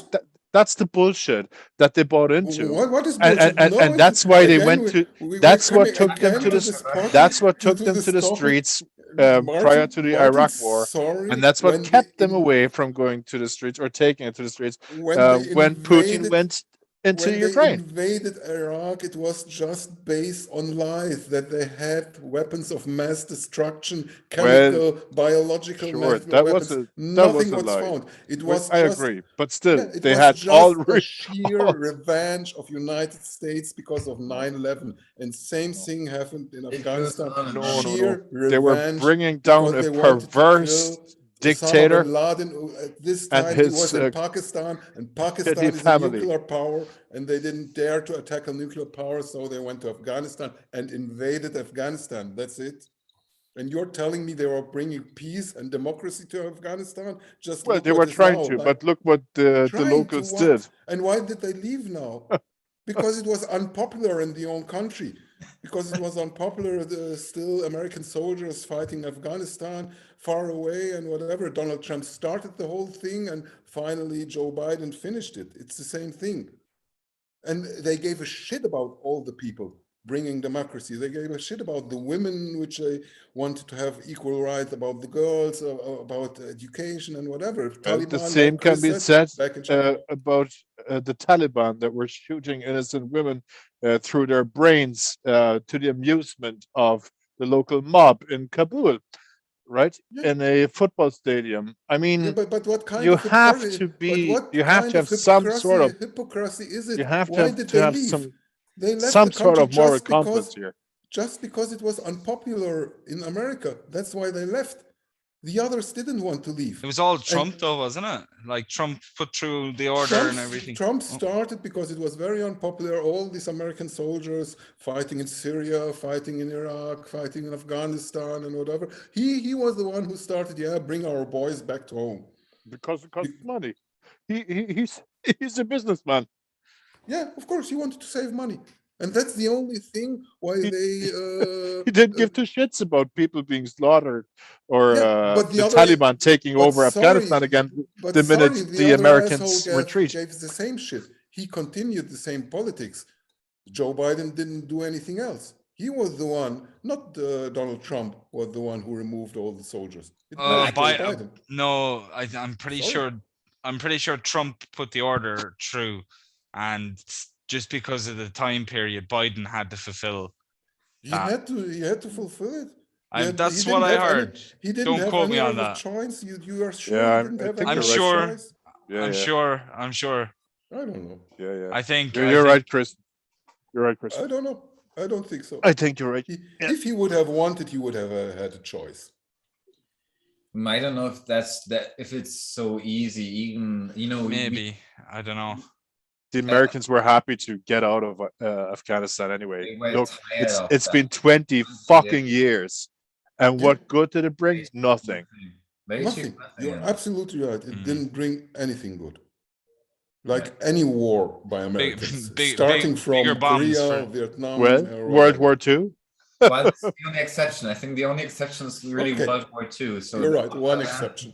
There was, One there exception. was I nothing. agree. Oh, hey, whoa. What about Serbia and I don't know if it was a success. So like, if oh, it you was, don't? Okay, I well, don't know. we It differ was a there. success.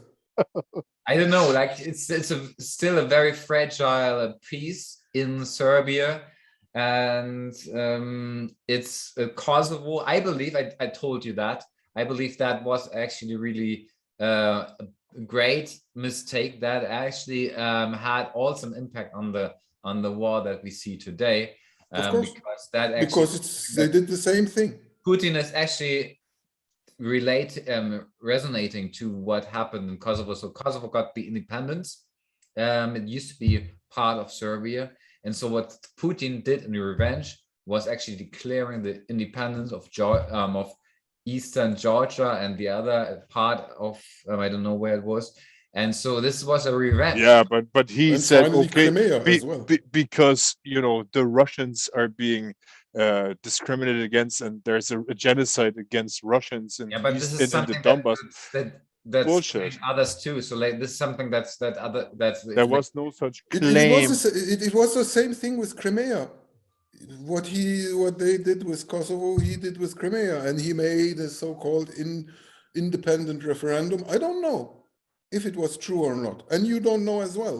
Both of us, we've not been there. Maybe majority of population there was for joining Russia. I don't know. But Who cares? Who cares if they do? It's on the sovereign. It's on the territory of a sovereign country. But this is the That's same it. thing He about- has no. Just a question. He has no. Just a question. What about Kosovo? Who What about cares? Kosovo? There was a genocide happening. Are you sure? Yes, I am. You've been there? Have you seen the home You've been videos? there. How can Look you them be up sure? on YouTube. Look On them up YouTube? on YouTube. Look You how they think on shoot YouTube? innocent We've been people. talking about news The media. quality is shite, but the videos still exist, and I remember seeing them when I was a kid.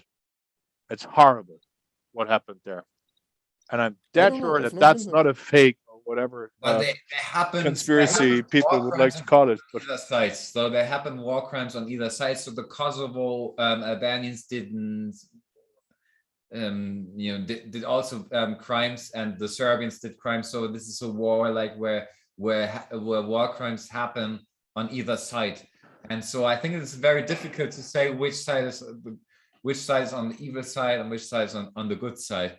And so this is the question wasn't who's evil or who's good. The question or the imminent or the task was to stop the slaughter of like innocent people, to stop the genocide. But there had been victims and perpetrators on both sides.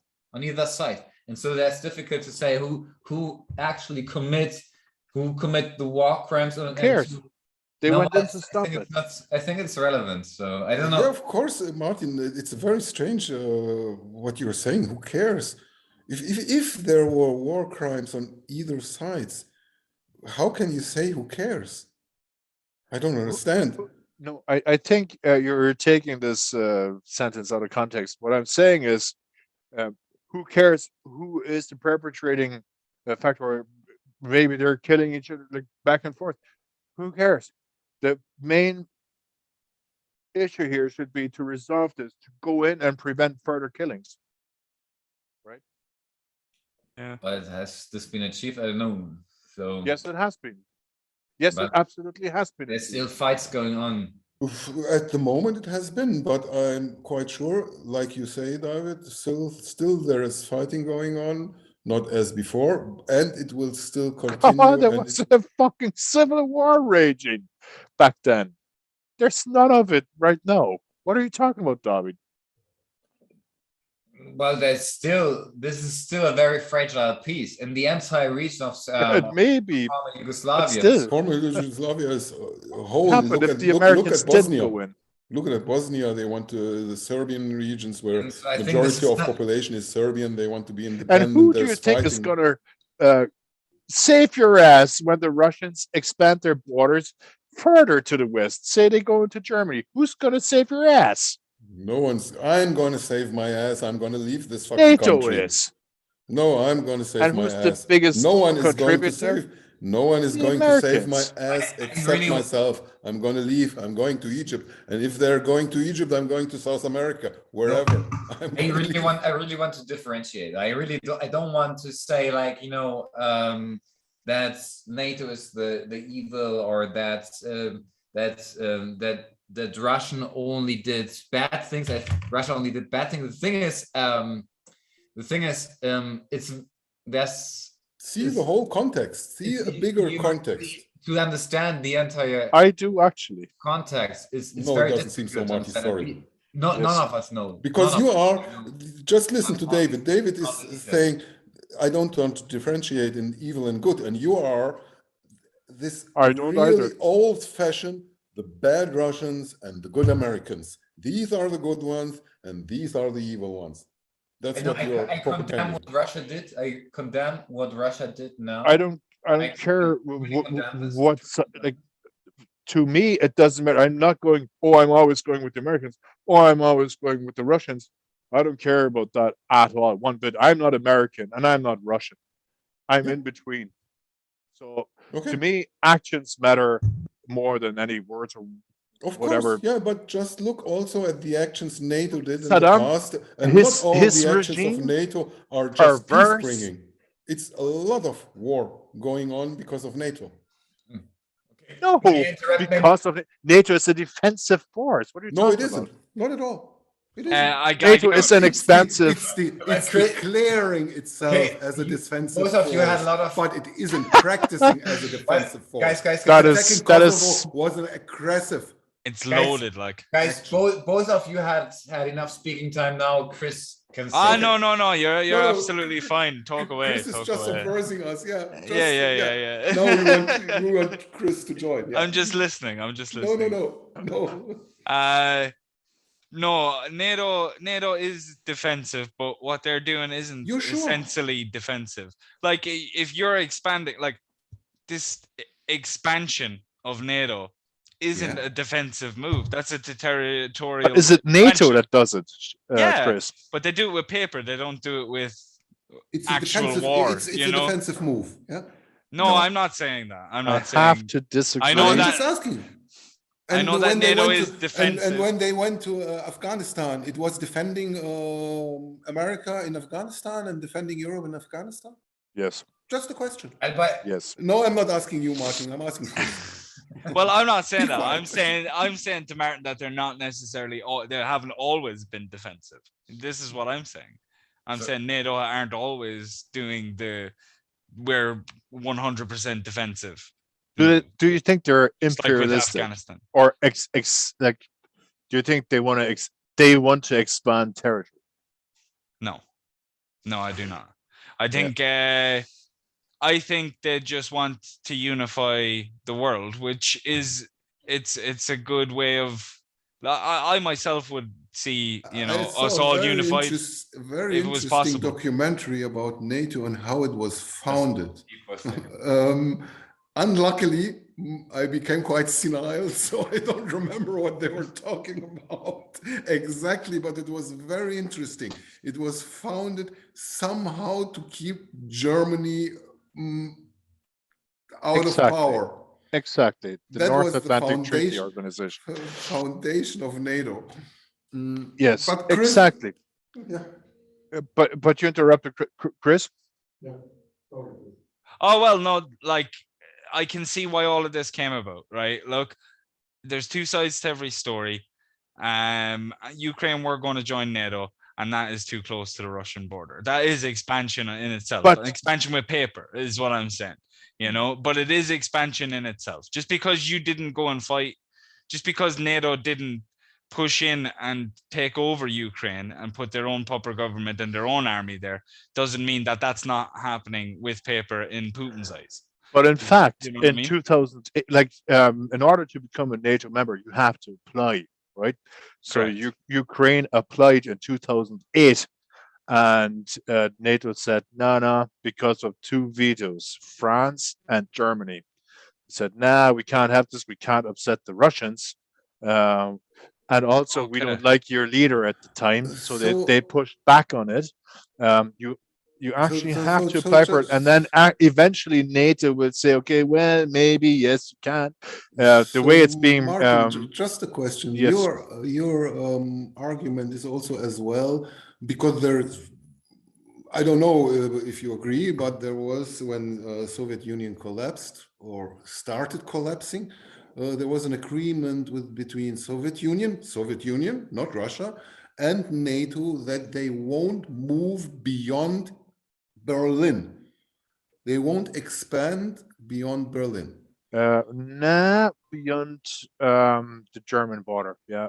No, it was Berlin. It was not even beyond the German borders. Even they won't expand into Eastern Germany. That was the agreement. It was just a verbal agreement. It was not written. Exactly. It was an agreement between leaders Gorbachev, Soviet Union, and NATO.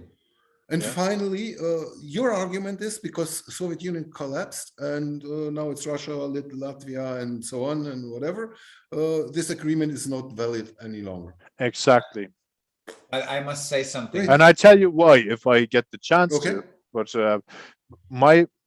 the reason being is that, you know, the Soviet Union, with all their satellite states that they swallowed and put under their umbrella, they finally got their...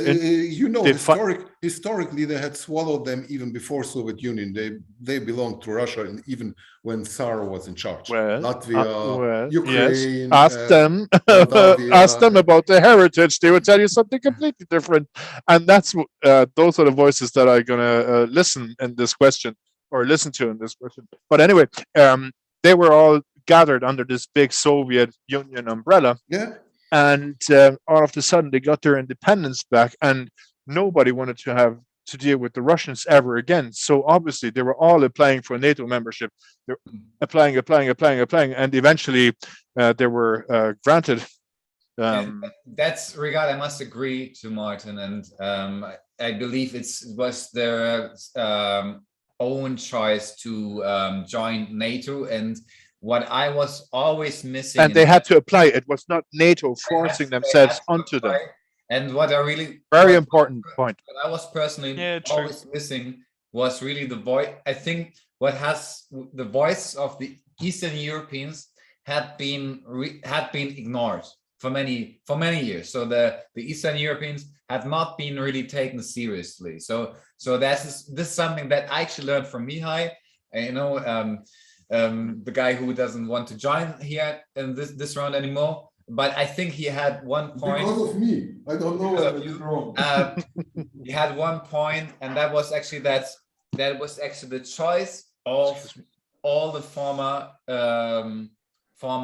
satellite states of the Soviet Union, that they actually wanted to be independent. That actually they didn't want to deal with any Russian imperialism. And so this is absolutely understandable. So I understand that there was an agreement, but yet it was the choice of independent countries to join NATO. And that makes it very, very difficult. So I understand there was this agreement, but it was not only the choice of NATO to do that. So it's a very, very complex conflict. So also, like, if we look at the history of Ukraine, so where where are the borders of Ukraine, where it really started, and so which part wants to be part of Russia and which part wants to be independent, That's not up for discussion anymore. Ukraine is an independent country. Yeah, but also with its own borders. It's messy inside. Like if you very look, messy. It's very messy. If you look at Ukraine internally, like compared to other countries, Ukraine is all over the place. Like you might have like a very Russian held territory down south, and then you like it's crazy. And like the way their political parties was spread out was crazy as well. But yeah, work away, David. Yeah. But that's all I know. I know Ukraine. I like looking at, you know, who actually wants to be, you know, a part of Russia versus who wants to be Ukrainian or whatever, which is, you know, like it's okay for some Ukrainian people to want to be a part of Russia. There's no problem there that I see, but it seems to be so scattered, you know. And then it seems that like the western part of Ukraine is kind of a bit more together, from what I gather anyway. Yeah, and this is also my impression that I had, and it's a state that it actually probably it was a logical consequence that that Ukraine will cause another war. So that's like the, you know, it's you cannot. That's I think who was that? The farmer. Who was the very famous guy? Just much better than me. And I have a very simple Henry question. Kissinger. Henry Kissinger said once. I have just a simple question, because I was reading on Wiki. And on Wiki they are writing, Ukraine was founded I'm senile, let's say either it was 1916 or 1917, the first time an independent state Ukraine was founded. Is that true? I have to look this up. It's the first time, that's what they're writing on Wiki. First time, and then it was immediately 1918 assimilated into the Soviet Union. And the second time an independent state, Ukraine, was founded after Soviet Union collapsed in the 90s. I don't remember exactly when. Before that, an independent state, Ukraine, didn't exist. Either it belonged to Russia, same with Poland. To Poland, and if you go far back to the Mongolians or whatever. Yeah, but is that really relevant? No, it's not. No, it's not relevant at all. It's not relevant at all. Finally, my point of view, all these ideas of states is stupid. Drop it. Well, we can discuss about this. We can discuss about this, but in fact, there are states. We live in these constructions of having a community of different states.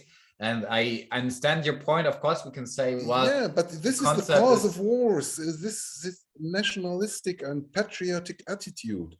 Yeah, but this is not something you will. If we, on a very basic, get away from all this nationalistic and I think it's a very noble idea. It's a very noble idea, but it's not real. Noble or not noble, I'm not interested if it's noble or not noble.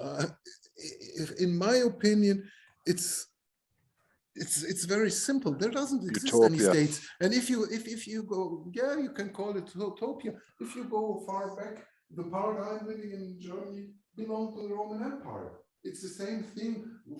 For example, if you go to the state of Israel, of course there was a state of Israel 2000 years ago. Now there is a state of Israel again. In between, it was Arabs living there, and whatever and whatever. And they're claiming because 2000 or 4000 years ago, Moses came from whatever Egypt and founded the Holy Land in Israel, and now it's our state.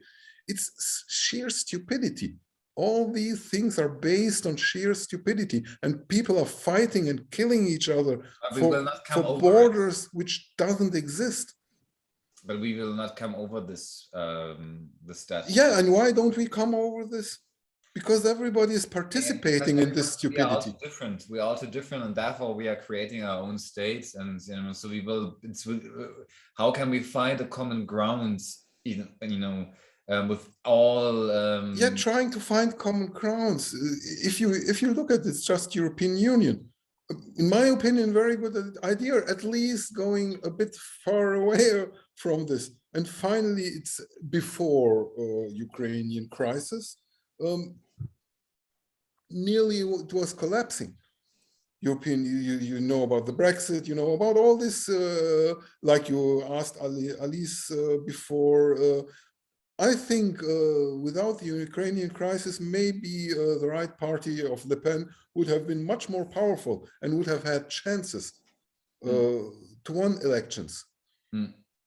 And the right parties were quite powerful. Now there is an enemy against we can reunite, and we are all against Russia now together and whatever, blah, blah, blah. It's just a reunification against an enemy. And this is without any value. It's like in a relationship going back again because there is some evil guy from the outside. As soon as the evil guy is removed, the relationship will be shit again like before. And in my opinion, we should make moves in this direction. Yeah, but it implies that everyone. It might be quite utopic, like Martin said, some kind if of. If only one doesn't want to do that, then it won't work, you know. So like the utopia of having a stateless planet where everyone is living in peace is beautiful, very beautiful. But I think it's not realistic just because of so many things that actually. It's not realistic because of us. That divide us, like it's the tribalism in us. Tribalism, yeah, tribalism. Yeah, and don't you want to get rid of this tribalism, Martin? I'd love to. Yeah, so but it's what is holding us back for thousands of years. That and greed. Yeah, of course, and greed as well, and whatever. It is, yeah, but it's up to us to start. It's up to us if you take another topic to change the climate. Either we start or we don't start. We cannot even unify on that because there's a singer who wants a white singer who wants because of the point which Chris said, because of greed. I don't know, Chris, you probably are not aware of that story, but you know, this Friday for Future movement in Germany, there was like, you know, there was a singer. She was you know, a young German girl who had dreadlocks.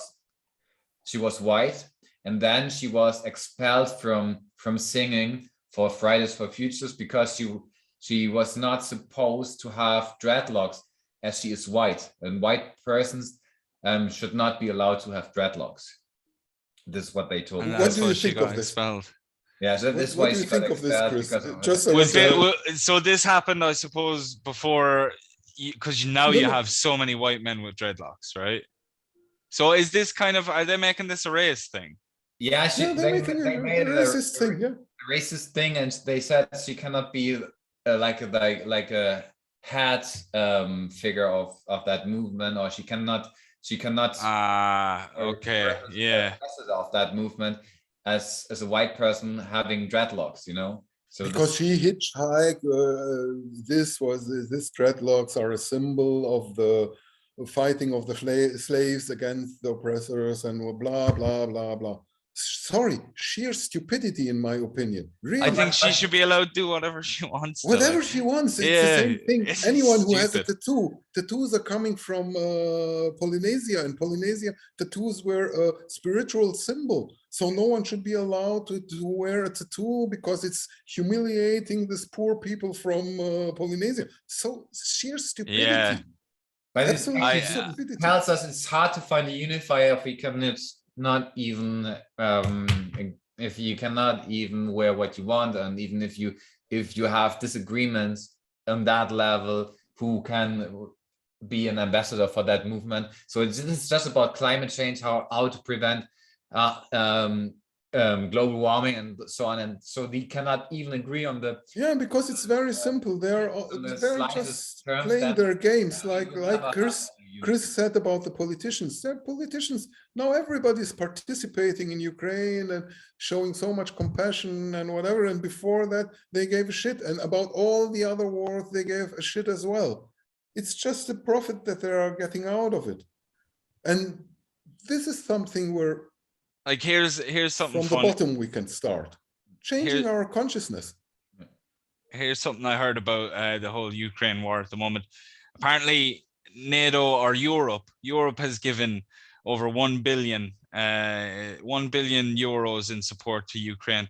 But I'm pretty sure last year alone, Europe provided 100 billion to Russia in gas alone, you know. So it's kind of like we're fueling both sides when you think about it. And Europe is still, and Germany is paying still every day $300 million for gas importing from Russia. But on the other hand, if they stop importing gas from Russia, economy will collapse, and then they can't give a shit to Ukraine.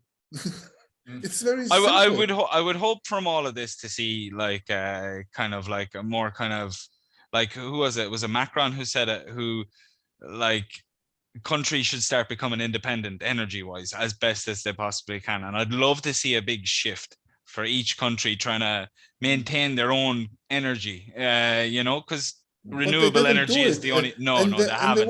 There was no ambition. They could have done it before. But this could be the big thing that makes them go, because now they see how energy. What they're going now, they're going to Qatar, they're going to Saudi Arabia, and these regimes are democratic.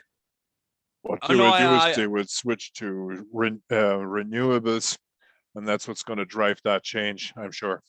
That's what I would hope too, Martin. Yeah, that's. I don't know. Like other, hopefully it will happen, but I don't think it will happen that quick to renewables. But one of the benefits that is only kind of showing up now is that by being renewable, your own country can sustain itself in times of war, you know, and that's the big thing now. That's why it's like a hidden benefit to renewable energy that people didn't really think about. But now these stupid politicians, that they might start thinking about it. You know what I mean?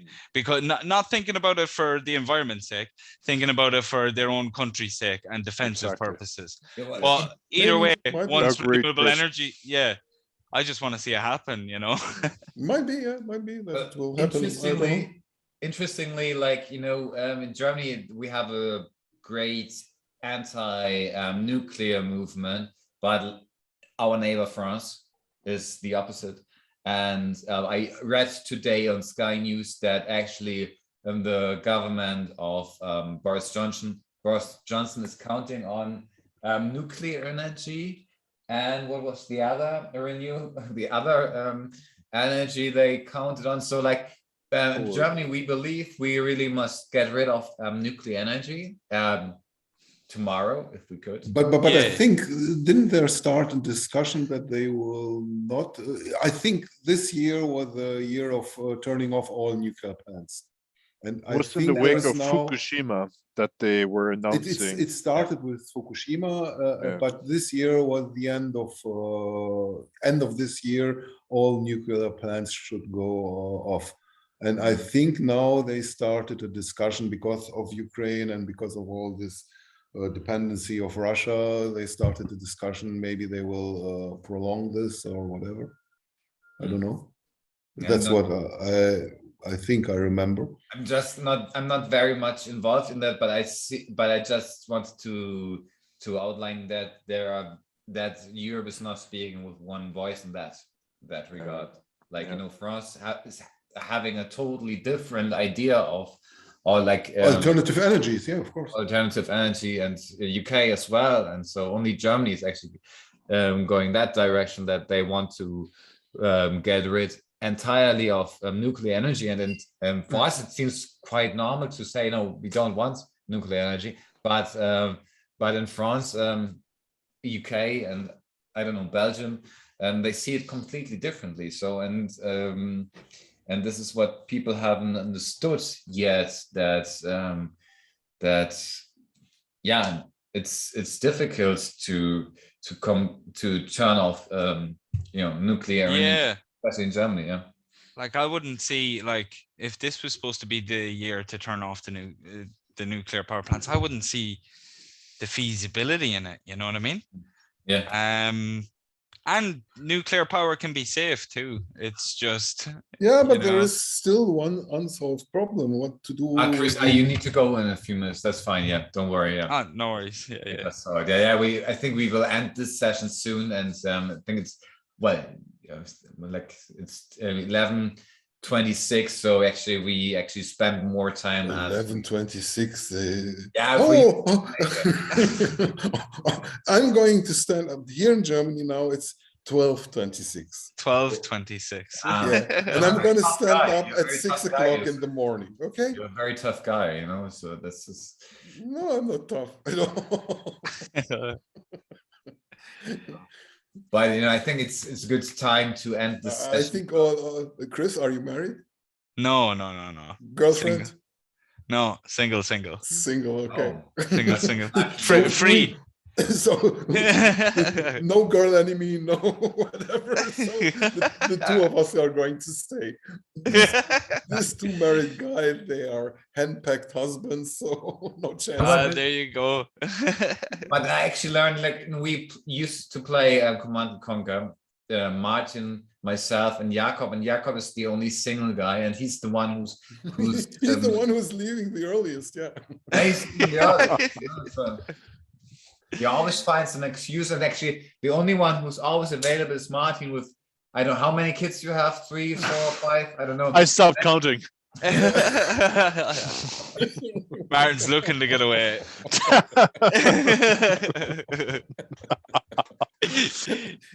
That's cool. I stopped counting. That's really cool. Oh, brilliant. Lost track of him. Yeah. But you have officially retired from having sex, right? Yes, officially retired from that nonsense. I'm done. Signed off. The females have, what about like, the unofficial they've totally demystified themselves. I'm done. You're wearing a mini skirt. You're kind of showing what you have. I'm not fucking interested fucking ever. No, done. I'd rather spend the night with David remotely playing Command and Conquer, a game from fucking 95, with horrible graphics, than engaging in any of that nonsense. Okay, Chris, ever again. Chris, for you and me, it's different. We're single. We're still we're not done yet. We're not done yet. Yeah, we still have to find it. For myself, and I'm 100% sure I'm the oldest one here in the round. I'm not done yet. So Martin, either you did something right or you did something completely wrong.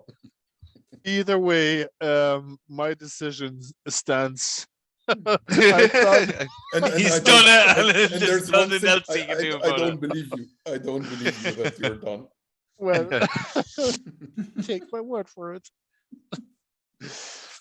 I'm being pestered and bothered with I was reading the news the other day, my favorite newspaper, and at a certain time of the day, say 11, 12 o'clock or whatever, at nighttime, they tend to release some articles that are more sexually related.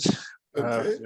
And there was this one article, and I was innocently just reading a newspaper. There was this article, how to get her really wet or whatever it was. I was so disgusted. I was like, fuck this. I was like, I never want to read this shit ever again. I'm so done with it all. For me, it's just a birth canal, and that's it. I'm done. I'm just I don't believe you. Well, so just tell me, you absolutely stop. No sex. That's it. Yeah. Honestly, I moved into a different. So you became already a celibitarian monk. That's it. Correct. That's it. For how long you are now a celibitarian monk? And be honest, please. Yes, I'm trying to. Let me think. That was in June, May, April, March, December, November. You're counting months. September, October. So round about a bit more than half a year. So I'm going to bet with you. And I feel better than ever before. I'm going to bet with you. End of the year, you're going to have sex. Oh, well, I highly doubt it. I already announced this step to my better half that I will retire from Maximum, sort of activities. maximum end of the year, you're gonna have sex again. Well, don't make him afraid, Yusuf, please. No, I'm sure. Yeah, I'm sure. End of the year. don't sicken me. Yeah. And this is maximum end of the year. Yeah, we'll see. We'll see. Yeah. I'm traumatized. Believe me, it becomes difficult. I've been living, like I told you before, with my cat 6 years as some kind of celebatarian monk. The first 2, 3, 4 years, it was okay. And then it became quite difficult. Oh, well, so be it. Nah, I don't see me. Half a year, we can talk end of the year, and then I'll ask you again. Fair enough. Please do. Today, which day is today? The 7th of April. So we talk on the 7th of October. 7th of October. We see if you still make it the topic. How long can we stay celebatarian? Yeah. So we see if Martin's still retired from sex, and we'll see. Oh yeah. Okay, guys. I think it's about time to end the session. Thank you very much for joining. It was great fun, and yeah, hopefully, Chris, you will join more regularly. Yeah, it was great fun. Yeah, hopefully. Yeah. Yeah. Nice to meet you, Chris. Likewise. Absolutely. Martin. Yeah. Nice Next to meet you. session will be on Sunday, by the way. What's the topic again? What's the topic? Yeah. I don't know. I'm not sure yet, but I will post it on Instagram. Okay. Hair transplant. Maybe hair transplant. Something like that, you know. You'll need me for that. Martin, at least you and me are finished with this. That we're through with that, yeah. That's Hey, if you look at my head, I've got I still have this. I still have something. Chris, you still have a chance, and David as well. We can go together. Martin and me, no chance. Yeah, no, we're done. We can grow our beards or whatever, but gravity pulled my hair down into my face, and that's it. Done. I volunteered to be the I volunteer for the hair transplant. I'll take it on board. Yeah. Okay. Big, long, luscious yellow hair is how I'm seeing it as well. Excellent. I send you the hospital. In Istanbul, and then we can go there together. Yeah. You told me, David. I think it's 2,000 or 3,000 euros in Turkey. Okay. Yeah. Yeah. I'm seeing lots of people doing that hair transplant stuff. I know we're finishing up and stuff, but a lot of people are doing the hair transplant stuff. An Irish guy. He was 25. He told me he went to Istanbul and he got new hair, and he pays $3,000 for that. So like that, I think that was including the flight and hotel and everything. Whoa. And cheap. Yeah, but just a question. Okay, this guy 25. It wasn't much which he had to replace. Yeah. David, if you can guarantee me, you go and make it next year. And if you can guarantee me that at least I will have the same amount like you, I will go and pay $6,000. No problem. Okay, we'll see. I will make an Insta story about this. Because if it's just if you're growing here and there and whatever, it looks it doesn't look that way, but the way they do it is it does look ridiculous at the start, because they kind of put the hairs in, and then you can't touch them. You have to make sure even the way you sleep for a couple of weeks you have to be very careful with your head, but it does then grow back as it would before. So like, because I talk a bit about the alopecia now when I'm on stage doing stand-up comedy, and the amount of times after doing a comedy gig, like twice, 2 people have come up to me and they're like, "Oh my God, I'm doing the hair transplant," and they've showed me and they started telling me. But about 5 people in total have come up to me saying, "I'm thinking about doing the hair transplant. I'm thinking about doing all of this." And I'm like, "Why? Just be bald. It's fine." Like, you know what I mean? Save your money. Spend 4,000 on a new set of teeth or something. You don't need to worry about your hair. Good man. Yeah. But yeah, there's a lot of people doing that hair transplant stuff. So I notice. If you'll see me next week with a big. No, David Beckham did. Jurgen Klopp did. Rooney. Yeah. Many people did that. So a lot of celebrities did it. And that has become so inexpensive. Like when you fly €3,000, what's that? Yeah. No, I heard like my sister, she's a flight attendant, and she flew to Turkey, and she said the flight was full of people having had a who had a transplantation on that flight. You know, like 90% of the men came looked like Frankenstein. You know. Do you think your hair loss is complete though, David? Like with 40 years, do you think the hair loss is completed? I don't know. I was told that after 40 that everything is completed, but I don't believe that's.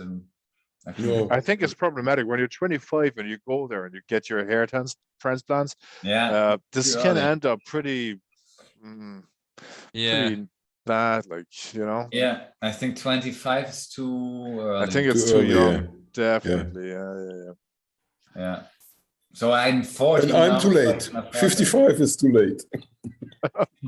Well, it's not about the lateness, but it's about how many hair you have left on your scalp. Remaining, how many are remaining? Yeah, there's nothing to transplant. There's nothing left to take. From your neck on your head, you know. Yeah, but even in the neck, there's nothing much left. Yeah, I'm there with you. Like I told you, I can take from my breast or from my back or wherever, but I think it will look really strange. Who knows? Yeah, from your breasts, the hair looks different. The hair look different, you know. Yeah, they look different. It should be from the neck, you know, not from. Also take from my balls. Who knows? Maybe they will also look cool. You look like Bob Ross then.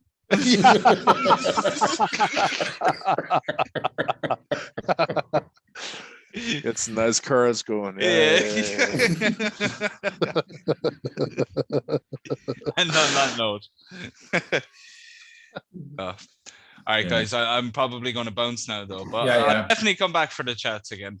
Yeah, that's great, Chris. Good, man. It was good fun. And yeah, thanks for joining. And we will do this again very soon. Yeah.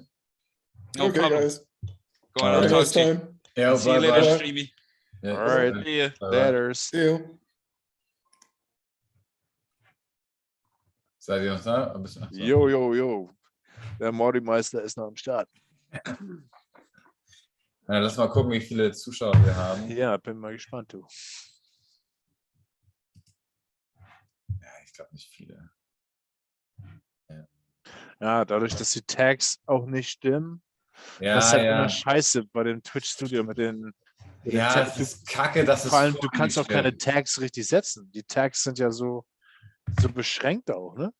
Ja, es ist auch nicht so richtig gut, muss man sagen, ne? Also man muss wirklich dann auch vielleicht auch live auf YouTube streamen. Das hat aber nicht geklappt bei mir in dem Fall. Okay.